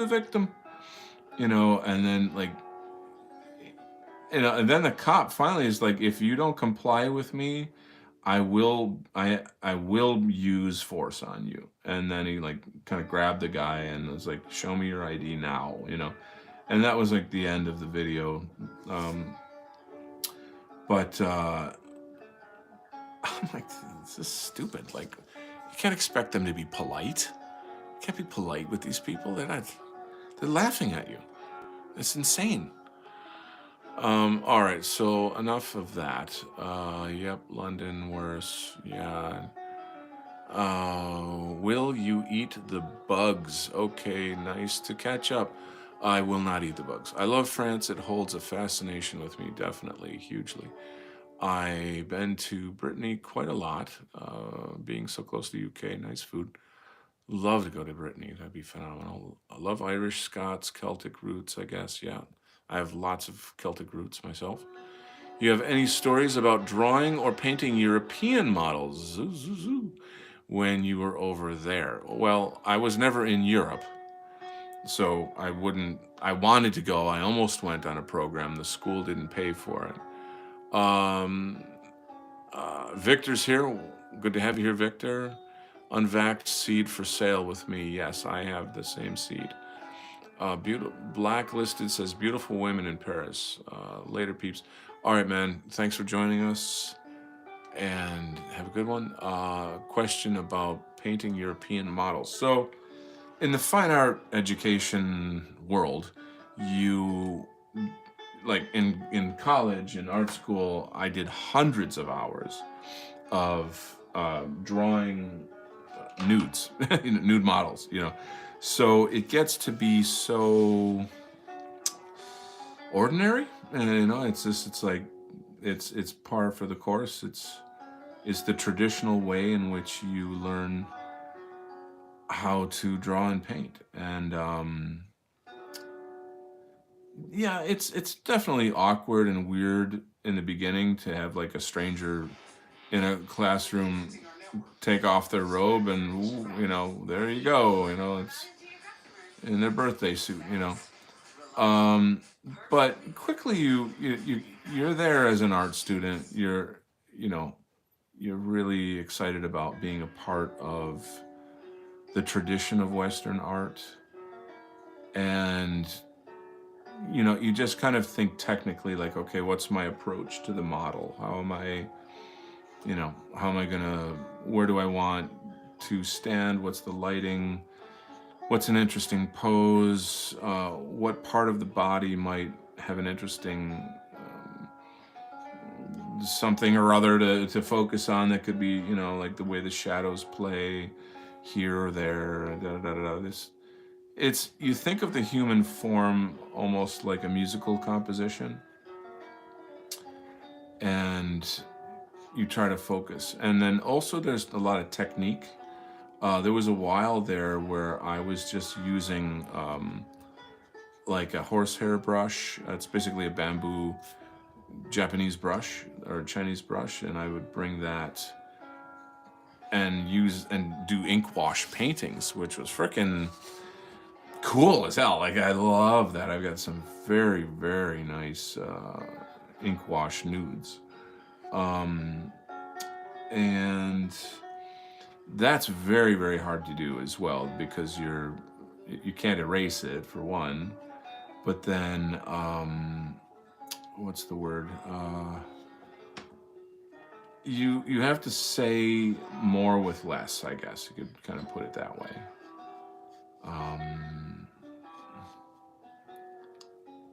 And then, and if you've got a girlfriend who's in the fine art program, then you always have a model at your apartment or dorm room, which is handy and nice. Lots of good college memories there. I don't know if that answers your question. Let's see what other questions, comments are going on in here. Beautiful women. People get mad, but I just tell them it's my religion. What is your religion? Oh, selling your unvaxxed seed. Okay, there you go. You're off the hook. Yeah, when you draw enough naked people, you just start seeing people through their makeup and clothes naturally and learn to separate sensuality. Are you, I guess you have experienced it. There's a truth to that. It's kind of weird, but like, yeah, I mean, in the beginning, it's really like, this is weird. And then you just make art, you become an artist, I guess, or you do your art, and I've certainly done erotic nudes or whatever, and when the case or the spirit moves me, or the model is attractive, or these kinds of things. But you do sort of try to have themes, like this particular pose, it looks kind of sad or contemplative, and so I'll kind of work that, I'll see what I can do with that theme here, It's interesting. So, yeah, when you draw about Celtic roots, my dog's name is Boudica, or Boudica. It's amazing how leftists have no idea who that was. Robert Pyle says, I drew a lot from live models when I was at community college. None were of nude models, though, but I did draw some in a workshop in downtown. So I could be wrong. I don't know where you live or what your situation is, but I would say that most colleges have like a open to the public nude drawing sessions. I sign up for ones where I live, and I always get messages. I'm on a list or whatever, and if I have time, I go. I used to go more avidly, more frequently, and I would go with some art friends as well, which had always made it kind of a little bit more fun. And then you could, go out for a drink afterwards, or just make it a social time, a little cool, fun experience.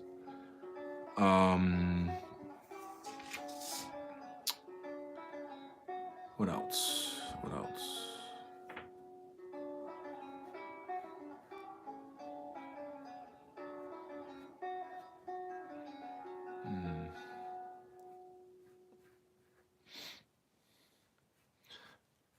So I had mentioned in another show that, like, if I were ever to kind of go back to teaching, that I would be a college teacher of art. And that's something I could actually do well. Of course, colleges today are shite. They're just Marxist indoctrination farms. So that's not going to happen. But